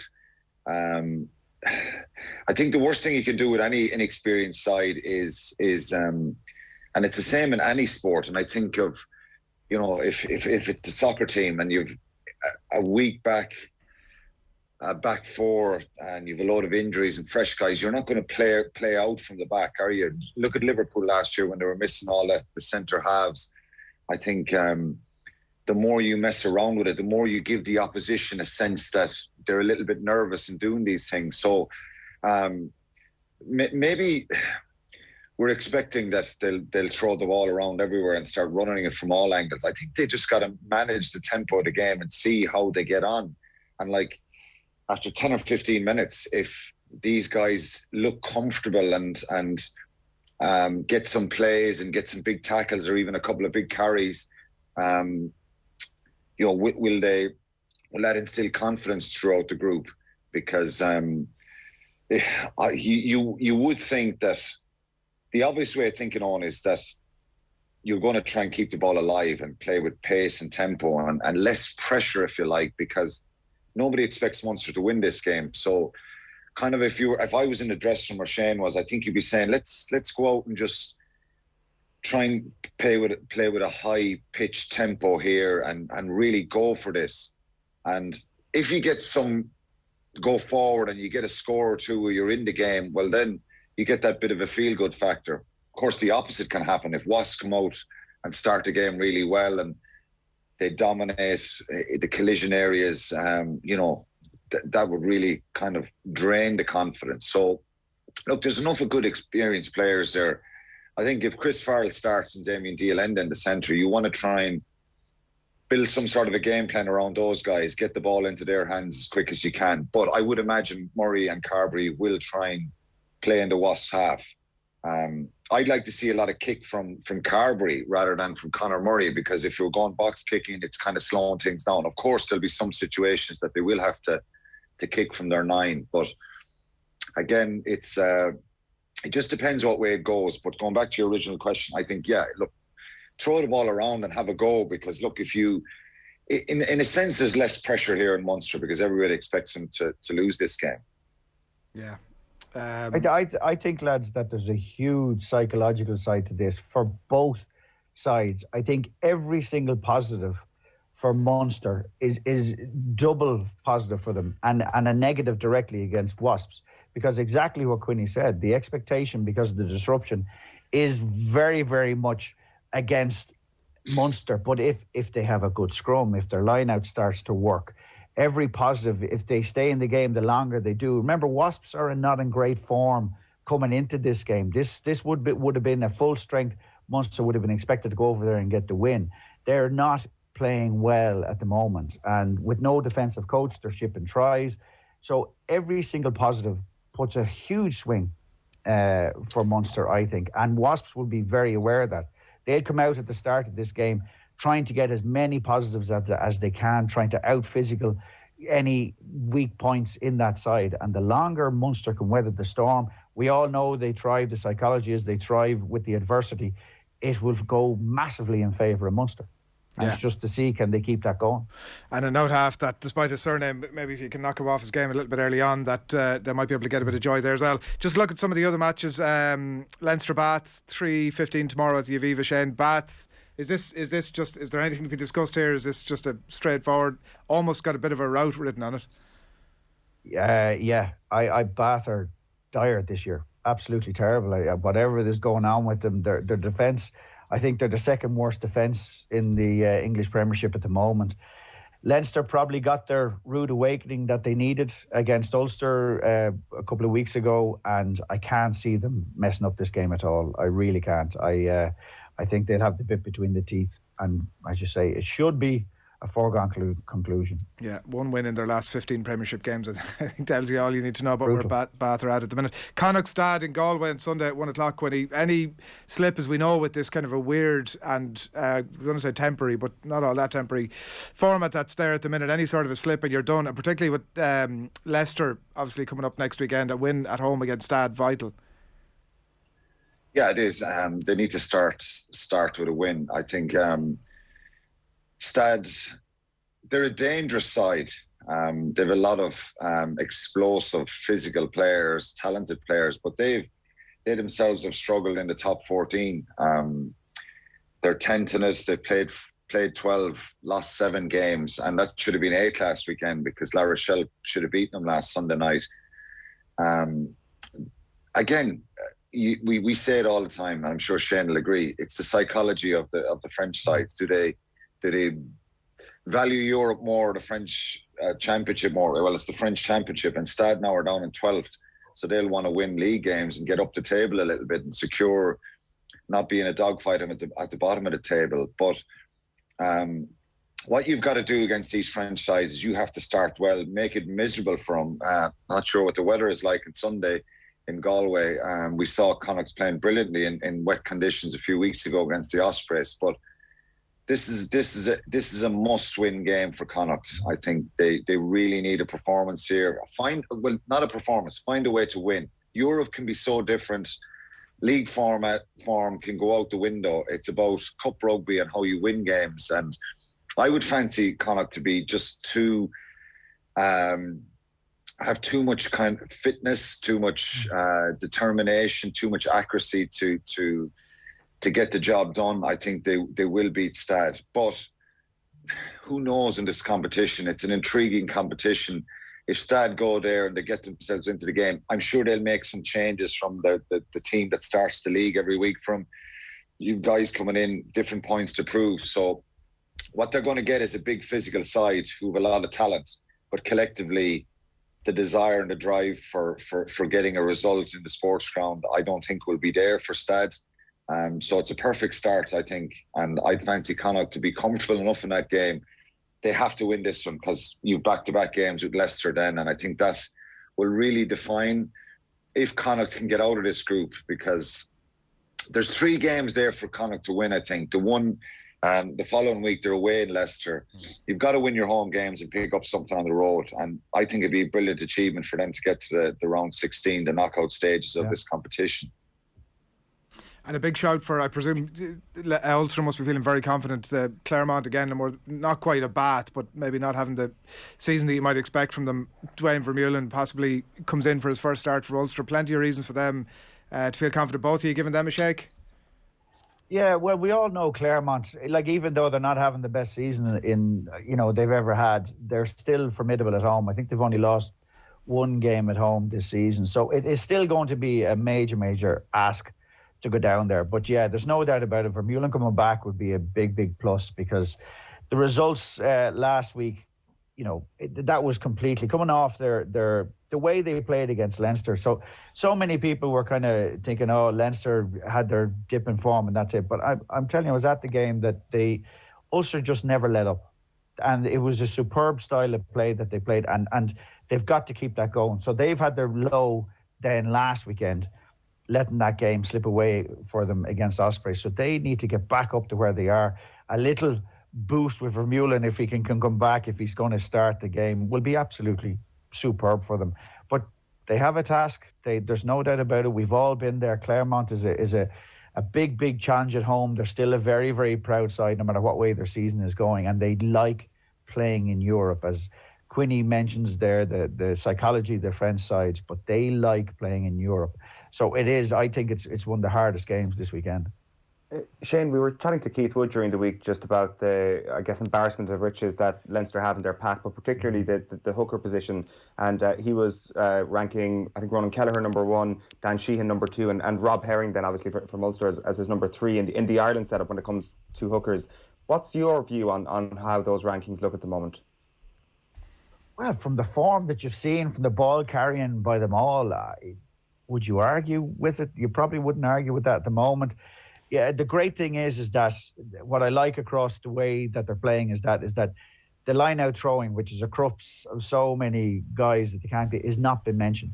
It's just that they're being judged on how good of a player they are, which is great. That means they're ticking the box in scrum, they're ticking the box in the line out, and it's just their general playing, their dynamism, and how good they are on the ball, off the ball, in defence, which is absolutely superb to see, because that's where real competition should be. Because if you want to play hooker at that stage, you should be ticking those boxes anyway, the set piece boxes. That should be just part of your job. That's done. And the three of them are. Their success rate is good on all counts. So it's great to see it. I think the way you mentioned it there, unfortunately for Herring, is, you know, you're probably right. Like in general play right now, you couldn't argue far from that. Will that happen? You know, I don't know what way far it'll go. Ulster to get the win in France, Quinny? Really difficult. They disappointed everyone, I think, who with the performance last week in the Ospreys, and I was really frustrated with the way they kicked the ball away, and they were inaccurate in so many things they did, and it's an issue for them, that consistency, Adrian. So I think it's going to be really difficult. I think Clermont just have so much power and quality, and Shane said it, very few teams go to Stade Marshal Michelin and win there. It's an incredibly difficult place to go. I played there, and if they get their tails up, I think it's going to be very, very difficult for Ulster. I think they've shown glimpses of how good they can be, but they just got to be far more accurate. And you can't get this emotional pitch when you go to the RDS and win for the first time in 8 years there, and then kind of go over to the Ospreys, and not a great Ospreys side. I mean that respectfully. They're missing all their internationals as well, and they frustrated Munster a few weeks previous. But that was the one where you wanted Ulster to say, yeah, we're going to use this victory in the RDS, and this is a kind of a line in the sand now where we have to bring this standard of aggression and energy every week. And I think they let themselves down over in the Ospreys, and that was the disappointing thing. Of course they're going to be up for this game, but it's a really difficult place to go, and I don't think Ulster will win the game. I really hope if they can get something out of the game by a good performance, ideally losing bonus points. But who knows? Munster were hanging on for dear life last year when they played them there, and it looked like Clermont would win by 40 points. And, you know, you look at the end of the game, Munster are the ones who win the game, and an unbelievable second half performance and an unbelievable comeback. So I'm sure Dan McFarlane will look at that, and they'll analyse Clermont really well. They've a lot of seasoned internationals and a lot of familiar faces that are in this Clermont squad. But they've got to stop the likes of George Moala in the centre, Matsushima, Raka, these guys. If they get the ball, they can just cut it to pieces. So a lot of stuff is to go right for Ulster to get a result here, and I think it's a step too far for them. Yeah, we'll see how it pans out over the coming days. Enjoy the rugby over the weekend, lads. Thanks a million. No worries. Cheers. Thanks, lads. Cheers. Shane Byrne and Alan Quinlan there looking ahead to the weekend's rugby and picking through particularly the bones of that. What's going to be a pretty fascinating match between Munster. Like, I don't know, maybe I'm overthinking it on. It sounds like the lads are, if not confident, certainly happy that it's going to be somewhat safe, and like we're not headed to any sort of situation of uncontested scrums or anything like that. It doesn't appear from what the lads are thinking anyway. No, I presume your fears will either be deepened or otherwise once you see the team sheet. Once you see that front row, yeah, and well, I 16, 17, 18. I think they expect, yeah, well, absolutely, because I think that the front row to start is probably known, and I think that I think there will be a conversation there where it'll be like, listen, lads, we don't want you coming off, so whatever you need to do to keep yourselves on there. And actually, Shane's point about getting the ball in and out of the scrum on your own scrum as quick as you can is a really well made point. I'd say that'll be absolute rapido, but equally, when Ulster are putting it in, they're probably going to look to slow that down as much as they can. Yeah, well, yeah, it could like be the most Barbarians-esque performance ever for Munster on Sunday. Just this swashbuckling, keep the ball away from the Munster way, Eoin, as we know. It's the Munster way, exactly. The Ian Costello way. Maybe he'll put in such a good performance as a coach on Sunday that actually, if Johan van Graan does take the Bath job that they have, their ready-made replacement. All right, 30 minutes past 9. Here's what's coming up at OTB Sports Radio over the course of the day. 10:30 this morning is going to be the football kickoff with Sky. Gerrard and the lads are going to mark a card for what the best 5 games of the weekend are going to be. 1 o'clock, Emmanuel Petit on OTB Gold. Friday night racing is 3 with Gerrard and Johnny. Liam Coyle is the subject of the League of Ireland Legends interview for Team 33 from 4, and then 6 o'clock Johnny Kilbane on OTB Gold, and 7 o'clock Off the Ball live on your radio. Up next this morning on OTB AM, Ronan O'Gara joins us to talk more rugby.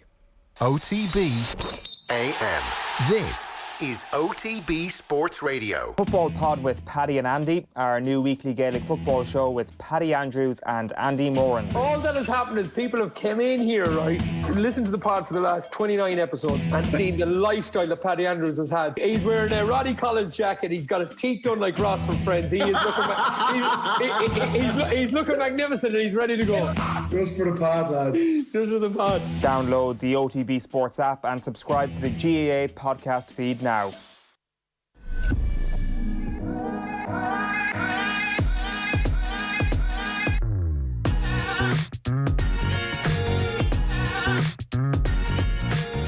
We'll actually have red weeks, orange weeks, green weeks, and we know, for example, in our red weeks that we'll be at that kind of top level, maybe in 3 sessions. And then there'll be some other sessions that don't kind of hit that max effort. So, and in the weeks outside of that, like whenever you're playing a game, like if we play a game on the Saturday, like you're gonna get into that zone of just like maximal exertion. So, I think that it's kind of unrealistic to expect yourself to be able to go there like on repeat all the time. You have to be able to do it at the right times and recover properly from. Have you subscribed to the OTB Football Podcast? If not, here's some of what you've missed over the last week. I always tell the story that, I remember seeing Ruud van Nistelrooy doing shooting sessions, and it was either rocketed in the bottom corner or top corner, or was 100 yards over the bar. He didn't care. And Benteke said something that really struck me about Klopp, and he said, "He's your friend." He said, "But he's not your best friend." I think he's very, very clever at diffusing guys who are not happy. Subscribe now to the OTB Football Podcast stream wherever you get your podcasts, and download the OTB Sports app. OTB AM. With Gillette, put your best face forward with our new and improved razors. Just gone 9:15 Friday morning, and you'd have heard in the ads there the Ireland hockey player Lena Tice explaining red zone training, what it is, and how Whoop assists with her training. You can check out whoop.com for more details around insights into your sleep, training and recovery. As I said, 9:15, Ronan O'Gara, good morning to you. Hey Adrian, how are you? Good. You've a few cases, have you? Yeah, a few cases, but nothing fatal in terms of, we've had them sporadically, I think the word is, but we've been ultra cautious. Obviously, we haven't had a training week, unfortunately, but that's not the issue. We just got to try and make sure that we have a lot of fit and healthy bodies, but obviously the times we're in, even with everyone doubly vaccinated, masks, gels throughout the week, no obviously contact training or anything like that. We have a few cases, but we're awaiting. The results yesterday were very good, so we're just awaiting today's PCR test to enable us to just put a shape on our team. No training at all, is that? No, we were able to do, obviously the week was changed because one of the cases was am I there? You're there, One of the cases were, so we played Sunday night, so Monday was recovery. One of the guys wasn't feeling well on Monday, so I immediately just got him checked, and then he was positive, so that was on Tuesday. So everyone, you just got the direction from the club was, okay, everyone home to their own place, and no contact with anybody, and we just do testing the Wednesday morning, but you have to wait for the results, obviously. So there was one more case in that, but going back previous week we had another case, so we just have to manage it very, very, very carefully, because it's different rules for the domestic competition as it is for Europe. I think the reality, which is good in one way, is that rugby is going on, and it's survival of the positive versus the negative. So Thankfully, obviously with people being vaccinated, the guys aren't showing any symptoms of it. But you just got to. Some guys were feeling a little bit off, so they got to go and isolate for 10 days. Yeah, you're not dealing with the full sort of Johan van Gran suite of issues. No. And a good week to have a home game, Ronan, I presume, as well. Yeah, of course. Yeah, it's very important, and obviously we can. It's kind of good, and when your, I suppose, timetable has been turned upside down, once you just keep a little bit of composure maybe and adaptability. It's rugby we do at the end of the day. You don't need to be there 9 to 5. So we need a good session today. We're hopefully get results maybe at mid-afternoon. So with the flexibility of the boys and their attitude, we will hopefully convene then, and we get a chance to get a run through today and a captain's run tomorrow. And players are made for playing games, they're not made for training. So we can deal with this. Ronan, how does European week differ to a top 14 week in your camp? Very little difference this year. I think obviously trying to sell the European dream for the last 2 seasons was interesting work in La Rochelle, because with a club with no history in the competition, or very little history, it was I suppose uncharted territory. But I think the taste we got last year, and even though it was awful in some regards, that it was, Twickenham was empty for a final.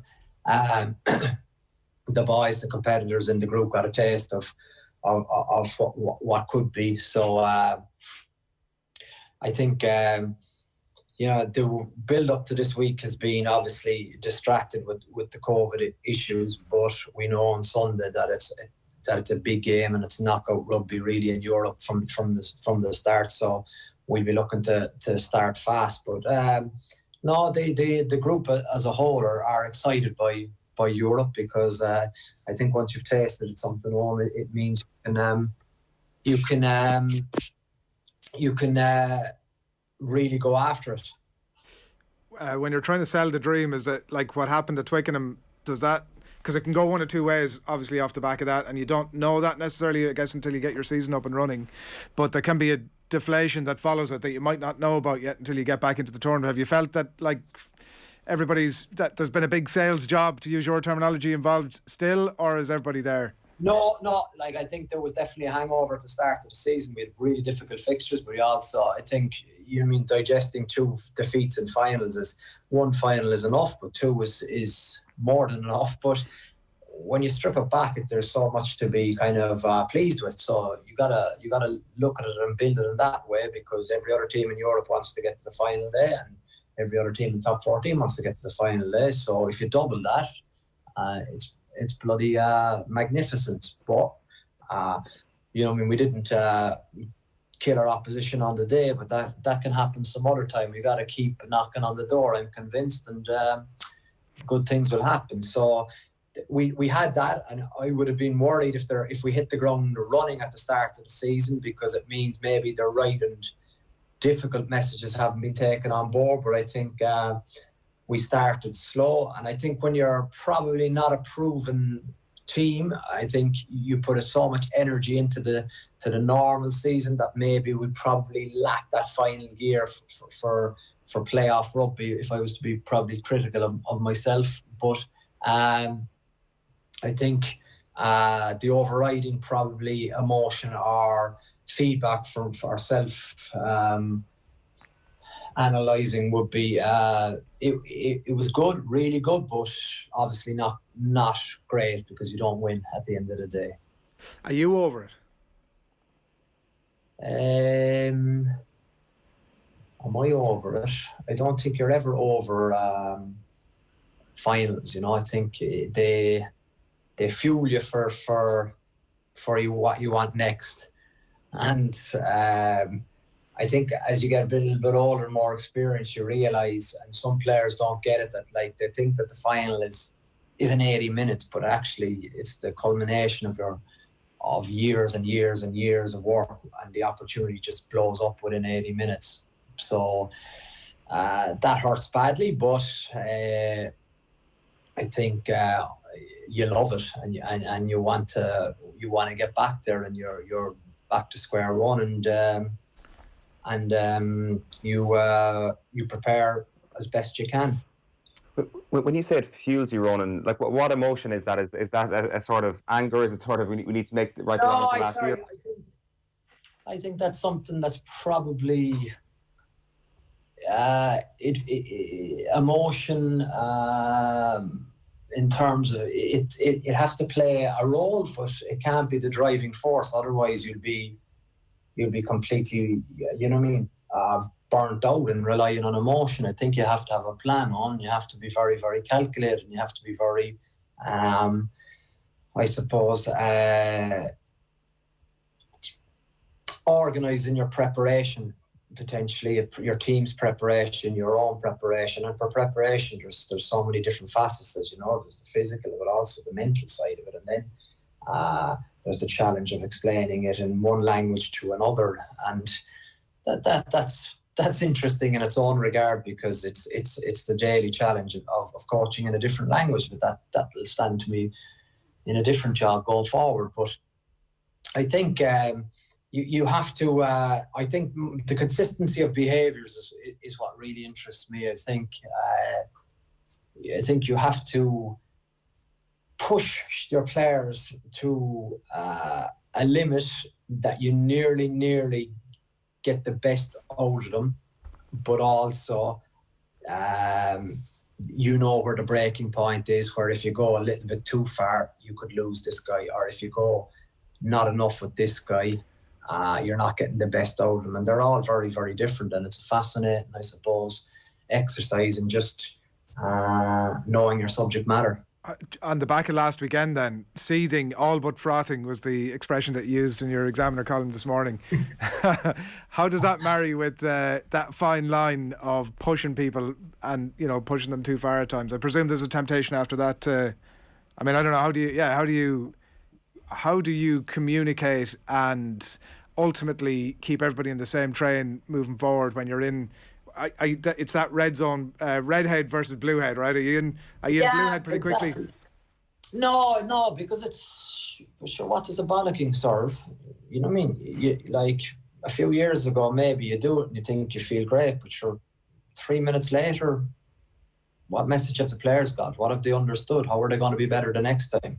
You've released all your emotions on who? But sure, how did the team get better with that? You know, I just don't think that's the solution. What was the solution? I think just after a Stade Francais game, when you're leading 20 points to 6, is just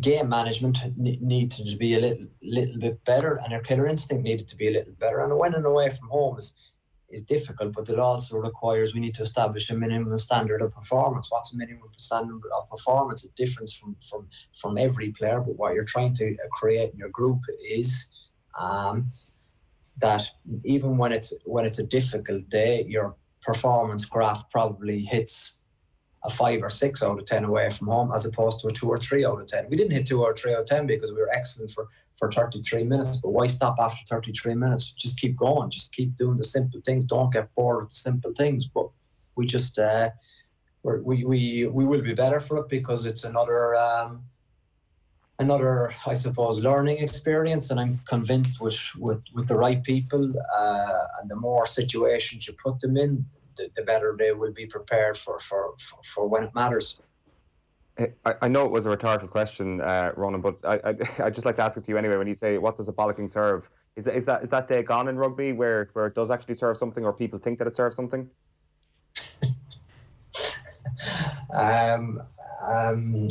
No, it's not gone. Is that saying you still have to? No, I didn't go there. But I have gone there in the not so distant past. So it's. I think you probably have 2 mulligans a season, and I think that has to be the cutoff point, because it's the same if you're. Consistency of behaviours, yes, but also I think you have to have an accountability factor where are we making progress, or are we regressing? Are we making progress? You know, you have to keep, I suppose, critiquing your team, and that's one of the ideas. And keep critiquing myself, because it's a team effort, it's a management effort, it's a squad effort, and I think once you get people aligned, you have a very good chance. So when you're past the 2 mulligans, what happens? That's it, or there's some. When you're past 2 mulligans before Christmas, you're in trouble. But from your point of view, are you looking at that going, all right, we need to replace this guy, or like, because, you know, people receive messages in different ways, or, you know, what you're saying there, obviously, like post Stad week, the weekend, and you're talking in your column in the Examiner again about, you're sitting there thinking this game's in the bag, you're 14 points up, a kick to make it 16, and it doesn't happen, and then suddenly the consistency that you talk about is not there. So, I mean, I presume that with a lot of your players, you can sit down and say, listen, I need you to be consistent. That doesn't mean it's going to happen, of course. No, but I think it's usually, you know, I find once players, I think, especially good players, I think they learn from it, and it's very rare, that they repeat the same effort, or the same errors, 2 weeks in a row. So we're going to make errors against Glasgow, but you're hoping it's not exactly the same that we did against Stade Francais. Otherwise, there's a lack of comprehension for your message, or there's a lack of buy-in from the players. These players don't have a lack of buy-in, that's for sure. So it's, however I'm describing what I want isn't hitting their I suppose, mental intake. So it comes back to keeping the message simple, obviously, but it also comes back to not having too many messages as well. I presume there is a way back from 2 mulligans if you're like shooting the lights out at some point later in the season. It's kind of in the rear view mirror, you're shooting the lights out, or you're locking down a scrum, or whatever it might be, or have you got your little black book?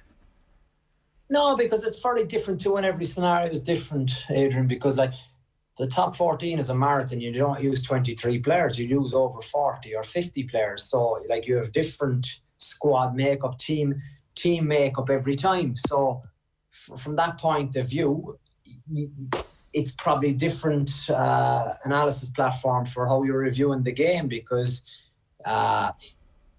you know what I mean, you probably have your strongest team for the end of the season. At the minute, what I believe in is using the squad to the best of your ability. So you select different groups for different opposition, and that's continuously changing depending on how players are going, but how the opposition are going as well, and what kind of, I suppose, what you have the following week, or what you had the previous week. So, and you're battling a little bit of history in the fact that obviously away games are perceived as difficult in France, but you're trying to, I suppose, convince people that the 4 points at home are exactly the same as the 4 points available away from home. So why have this, I suppose, massive disparity between the two of them? So you're trying to juggle that a bit, but I think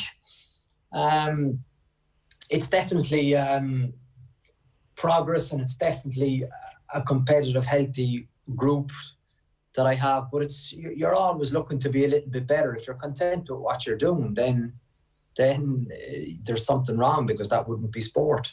Yeah, well, it's an interesting weekend ahead. We look forward to it. Just before we let you go, have you any policy for dealing with lads who turn up late for work, Ronan? Any sort of punishment that you'd have for them? Or we had a lad here this morning who, 7:30 the show begins, and I'm sitting there on my own, staring into the abyss.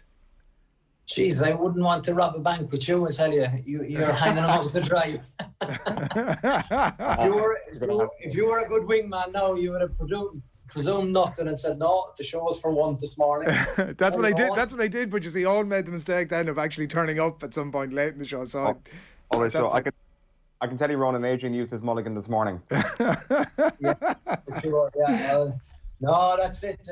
I learned a few things when you're the experienced players in Irish camp. The guys who have a bit of balls. If they're late for a meeting, they'll sit it out. The worst thing you can do is walk into a meeting that has already started. If you can hold it, and kind of, no, I was there. That takes a bit of balls at national level, but I've seen a few beauties over the years do it. Solid. Admire it. Solid advice. Listen, best of luck on Sunday. Thanks a million. Cheers, lads. Cheers. Have a good weekend. Ronan Cheers. O'Gara on the line there from La Rochelle. It's good advice on. Adrian, Should have just sat it out. If you ever showed up late, there will be, I don't know, I was going to say there will be, we will rain hell down on your life or something like that, but it probably won't happen. We'll probably actually just be sound about it, unlike you're being this morning. But I appreciate it. I'm sure it's happened. We're almost done. We've John Giles coming your way between now and 10 o'clock. Lots of interesting stuff across the back pages this morning. There's coverage of the Olympics 2008, Olympics 2028, and for now, boxing not being part of that. Bunch of sports have been put forward to partake in it. Kieran Cunningham writes about it in the Star and in lots of the other papers as well. It still has an opportunity to get back in 2023 if they can prove that they're being transparent in terms of governance and financial governance as well. So we will watch that with interest, and plenty of coverage as well across a lot of the pages this morning. Bullying ban for Dunn, Dublin jockeys 18-month suspension. It's a theme that's covered across a lot of the back pages. One of the most interesting ones in the Times of London here. Jockeys support Frost bully, says Matt Lawton, here's the chief sports correspondent. Dunn's 18-month ban for treatment of female rival. Riders rebel over weighing room criticism. And this story is not done by a long shot, because the fallout from it rages on across the back pages this morning. He was banned for 18 months, Robbie Dunn, from that independent panel that drew the conclusions yesterday for harassing Bryony Frost, deliberate and distasteful treatment of his fellow jockey, how they worded it there.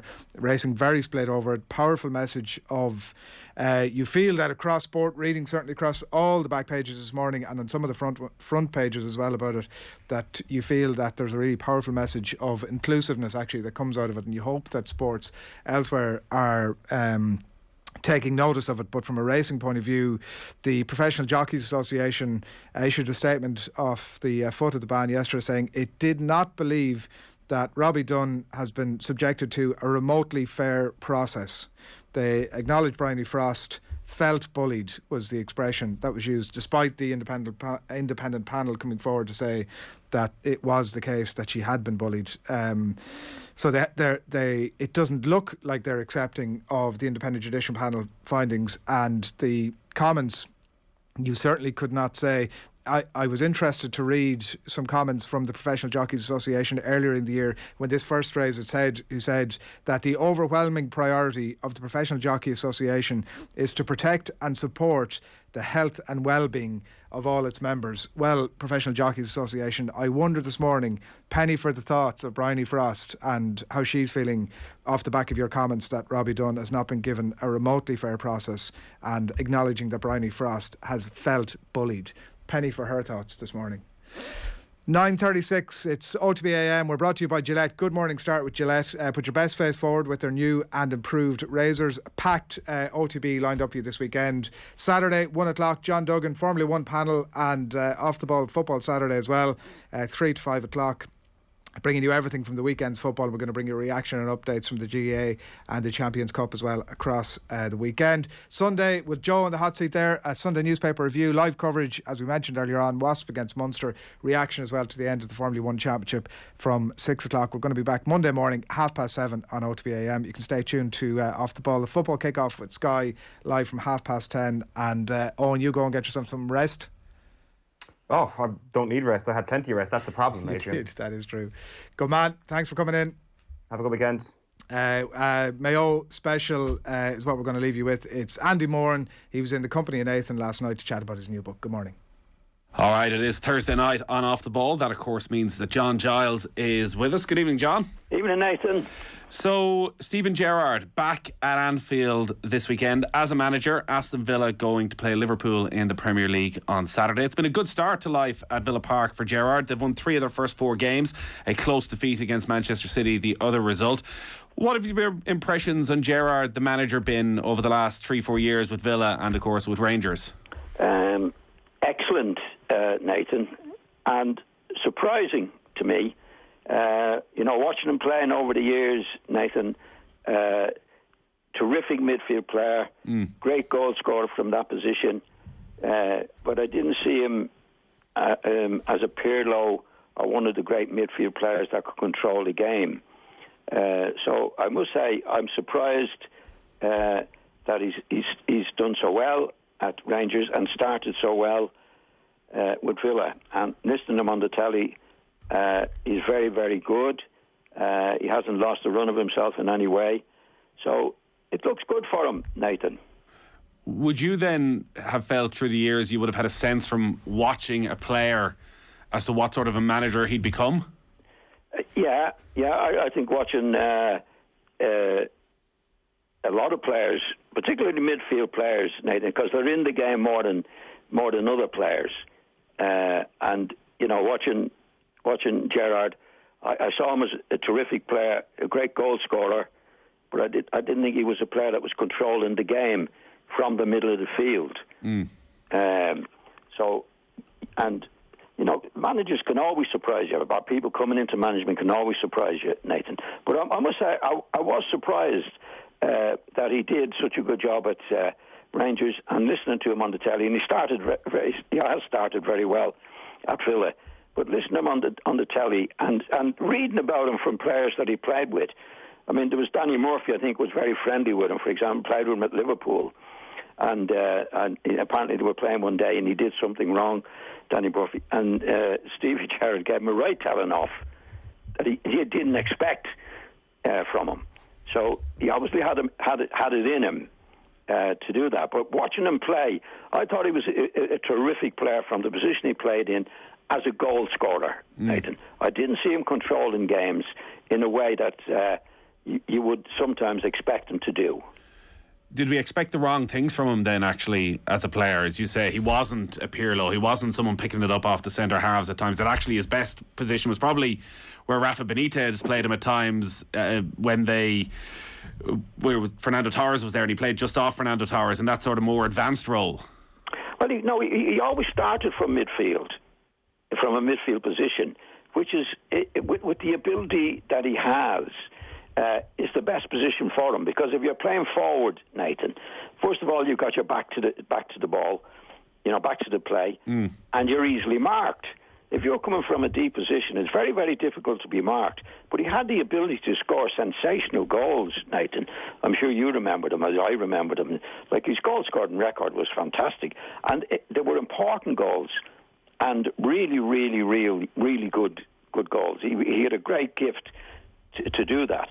But there were certain spells in the game where I thought, well, he hasn't been in the game. He didn't control the game in that particular way. But he made himself a great player from the goalie midfield position. That transition from being a great player to being a manager, this is one you made yourself. And when you look at the top of the Premier League at the moment, you have Pep Guardiola, who was a great player with Barcelona, who played many times for Spain.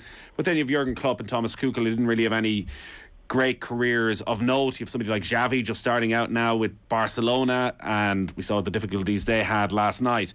Would you have felt it was easier for great players to become managers, or would you have looked around the dressing room and thought, actually, it's the less talented players who think about the game in a different way that actually are more likely to go on and become a good manager? Well, it's very difficult to know, Nathan. It's a very, very good question, but it's difficult to know.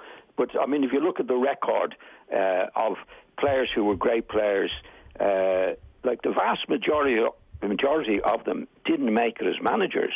I mean, if you go on recent times, for example, I'll just mention a couple of names. I mean, Alex Ferguson was a good player, but he wasn't one of the great players. Then you had Bob Paisley, Arsene Wenger, Mourinho. Didn't play at any level at all, really, a lot of these players. So you can't judge them. I mean, you've got Thomas Tuchel as well, and Klopp, which I haven't mentioned, really weren't outstanding players at all. So I think they're two different gifts, Nathan. And I think the gift, there's two gifts. I mean, Bobby Charlton was the best player I ever played with, or against, right? And Bobby wasn't managerial material. He was instinctive in the way that he played, and he was the best player I played with. But when he went into management, Bobby wasn't the type of player that was, in my opinion, thinking about the game, learning from it from a certain angle. Bobby did it from his own angle, which was intuition in many ways.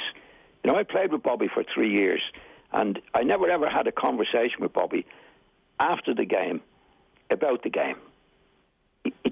like, I'll give you an example. When I played with Bobby, I played inside right and Bobby's inside left. And you were always told out at Old Trafford, when somebody's in a good position, you let it go simple, you let it go quick. When I played with Bobby, an awful lot of the times I was in a good position, Bobby didn't let it go simple and didn't let it go quick. But just when I was about to say, for goodness sake, Bobby, that's a nice word, for goodness sake, Bobby, Bobby is whacking it from 35 to 40 yards with his left foot or right foot up into the top corner of the net. So Bobby was just the best player I ever played with, Nathan, by far. But if you talk about like knowledge of the game and how he did it, I don't think Bobby knew how he did it. It was just intuition and a gift. He was quick. He could beat people. He didn't need anybody. Like later on when I went to Leeds and there was Bremner and myself playing, we needed each other to get from one box to the next, passing the ball or doing something. So Bobby didn't need anybody. So was Bobby Charlton an outlier, or would you have thought that was a common theme among great players, that it was intuition, that they couldn't quite explain to more ordinary players exactly how they did what they did? Yeah. Well, I couldn't say that about everybody, Nathan. But, you know, a lot of the great players that you look at, looking back over the history of the game as we know it, there was very few Bobby Charltons made it in management. You know, like Xavi's in it now. Pirlo has been in it, hasn't he? I don't think Pirlo's done very well. So it doesn't necessarily have to be a great player to be a great manager. I think it's a help if somebody's played the game at the highest level and also has the knowledge to do what's needed to be done in management. And not just the knowledge, Nathan, the personality. The personality comes into it in a big way. Like, if you see all the managers, they have to dominate the people concerned that they're playing for. Look at Klopp. I think the players are scared of him. Probably Tuchel, you can see that with him as well. You don't see it much with Guardiola. But that doesn't mean he doesn't have it in the dressing room with him, where he doesn't frighten these guys. Yeah, I suspect he does. It's an amazing situation. It's knowledge plus personality. I remember talking to you. Ever hear of Stan Cullis? Yeah. Stan Cullis is one of the greatest managers of all times at Wolverhampton. And years when I was finished playing, and a terrific player called Peter Broadbent played for Wolves. He was a terrific player, and I met him at a golf do. And I was always curious about players and the relationship with the managers. And I said, how did you get on with Stan Cullis? I said, what was he like? He said, he was the biggest so-and-so I ever met in life. But he was a great manager. Right. And so you had the respect. That was the main thing. Like, they all have this thing in them, I think, that they dominated the players. And you could get a lot of, like a talented player, really talented player with good knowledge, didn't have that gift to dominate these players, you know? Yeah, and when you talk about players who sort of have that sort of character, like when you think back to that Leeds dressing room that you were in, like, would you have said in 1970, Jack Charlton is the one of the 11 who's going to go on as a manager and achieve something? No, he would have been the last. He would have been the last. Why? Because Jack saw the world through his own eyes, Nathan. And we played as a team. There was our lads and Jack. Now, Jack was older than all of us. Yeah. But Jack saw the world through his own eyes, and he saw the world through the eyes of a big centre half whose control of the ball in tight situations wouldn't be good. So we could win 8 matches on the bounce and then lose one. And then there'd be a crisis meeting. And the first hand up would be Big Jack with Don. Those two guys, so-and-sos, are coming back too far, too deep. That was me and Bremner, right? Now, we might have played 8 matches winning, doing what we did, but if we played 1 match losing, that was the fault. That's why we did it, because we were coming back too far. Because Jack was a big centre-half, saw the world through the eyes of a big centre-half, and if he had the ball on the edge of the box, there was a good chance he'd lose it, Nathan. That's the way he saw it. Like, Bremner and I wouldn't lose it, because that's what we were midfield players, had good control of the ball. We wouldn't, well, now and again you might lose it, but generally speaking, we wouldn't lose it, and we'd start an attack from there. We could do that for 8 matches and be okay. lose one match, and that's Jack's way. But that was Jack's way. There was, and was that not a sign, John, that actually he had that leadership in him, that he would be the one who would stand up and point fingers and take no prisoners? Yeah. Oh no, there was no doubt about that with Jack, right? But I was judging Jack by knowledge, right? What knowledge has he got to be telling players? I didn't bring the personality thing in it, and that's what Jack had in a big way. Personality. He was a leader. Right? I remember saying to Jack one time, Jack, your Bobby wouldn't get into your team. He said he would if he did what I effing told him to do. And I said, yeah, but he wouldn't be Bobby Charlton anymore. That was Jack. Yeah. You know what I mean? Jack had that leadership. He had that personality to dominate people. Now, I never agreed with that. On principle, I didn't agree with Jack playing football. But he turned out to be a much better manager than I expect him to be, because mostly of his personality, I don't think it was necessarily the great knowledge that he had in the game. Yeah. Because when Jack played, don't forget, with the Irish team, I mean, he couldn't find room for three of the best players in the world, in Liam Brady, Ronnie Whelan, David O'Leary. Jack didn't want them. But and Jack was successful because he believed in what he was doing. He had leadership, and he wouldn't stand any nonsense from anybody. This is what I want you to do. This is what you're going to do. Yeah. Because I remember at that time there was Ian St. John who played for Liverpool. Do you remember Ian? Yeah. Terrific player. I got to know him reasonably well. And people said to me, the last thing I'd want to do for my life is to pick a successful manager, Nathan. But at the time, I think Big Jack and Ian St. John were going into management. And I really fancied Ian St. John to do well. And he went to Portsmouth and he had a nightmare. He didn't stay in the game 2 minutes. And I wouldn't have backed Jack at all. And Jack went on to be a very, very successful manager. Yeah, had that strength of personality. It's very difficult to know with anybody. If we're talking about players like the great Pirlo and Xavi, you know, they were great players. Can they do it as management? Maybe they might have the knowledge, but they mightn't have the personality to dominate. It's very, very difficult to pick the right one. I mean, if you look at Klopp, I think Klopp scares the life out of and he does. He gets them to do whatever he wants them to do, and no questions asked. And I think that's what all the top managers do in different ways, Nathan.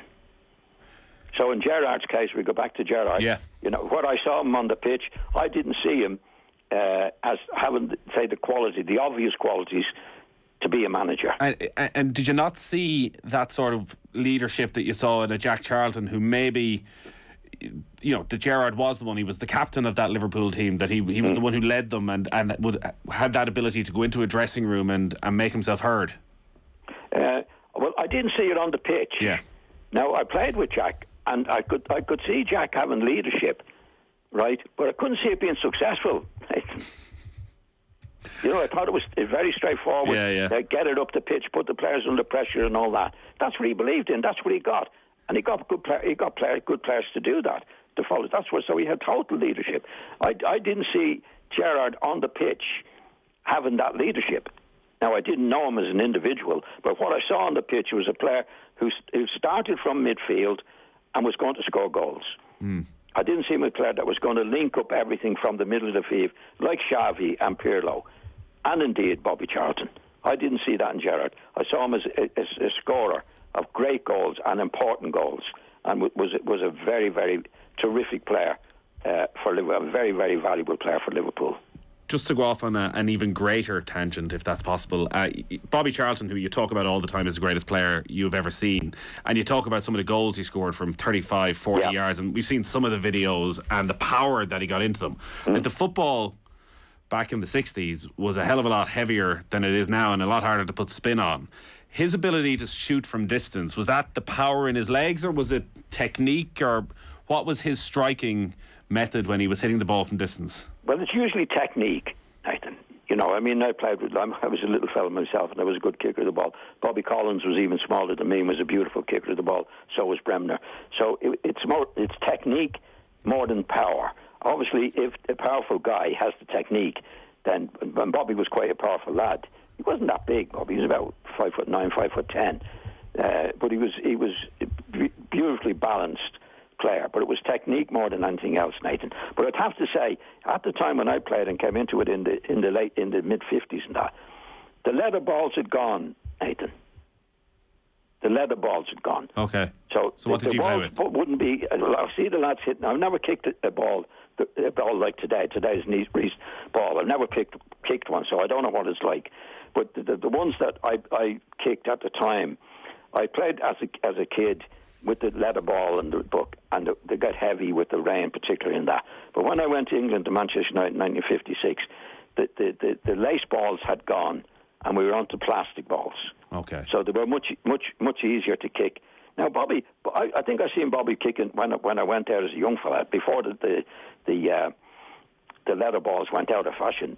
I mean, Bobby had an advantage when you could kick the ball like Bobby, and these balls got heavy, Nathan. It was an advantage. There's no way the goalkeepers could stop them. They were flying through the air, you know? Yeah. But the plastic balls come in, and Bobby obviously could, when he was left foot, right foot, 30 yards out, 40 yards out, he could score. And I'm just saying I played with Bobby for a few years. Best player I ever played with, best player I ever played against, but I never ever really spoke to him about football. He just did it, in my opinion, just did it naturally. Yeah. And crazy. the game itself, like Bobby played in the game itself. Bobby didn't need people around him.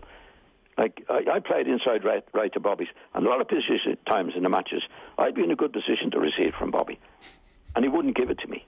And I thought, just when I was about to say, for F's sake, Bobby, he's scoring, he's knocking the ball from 35, 40 yards out, left foot or right foot, into the back of the net, Nathan. I mean, this was a regular occurrence with Bobby. It wasn't now and again.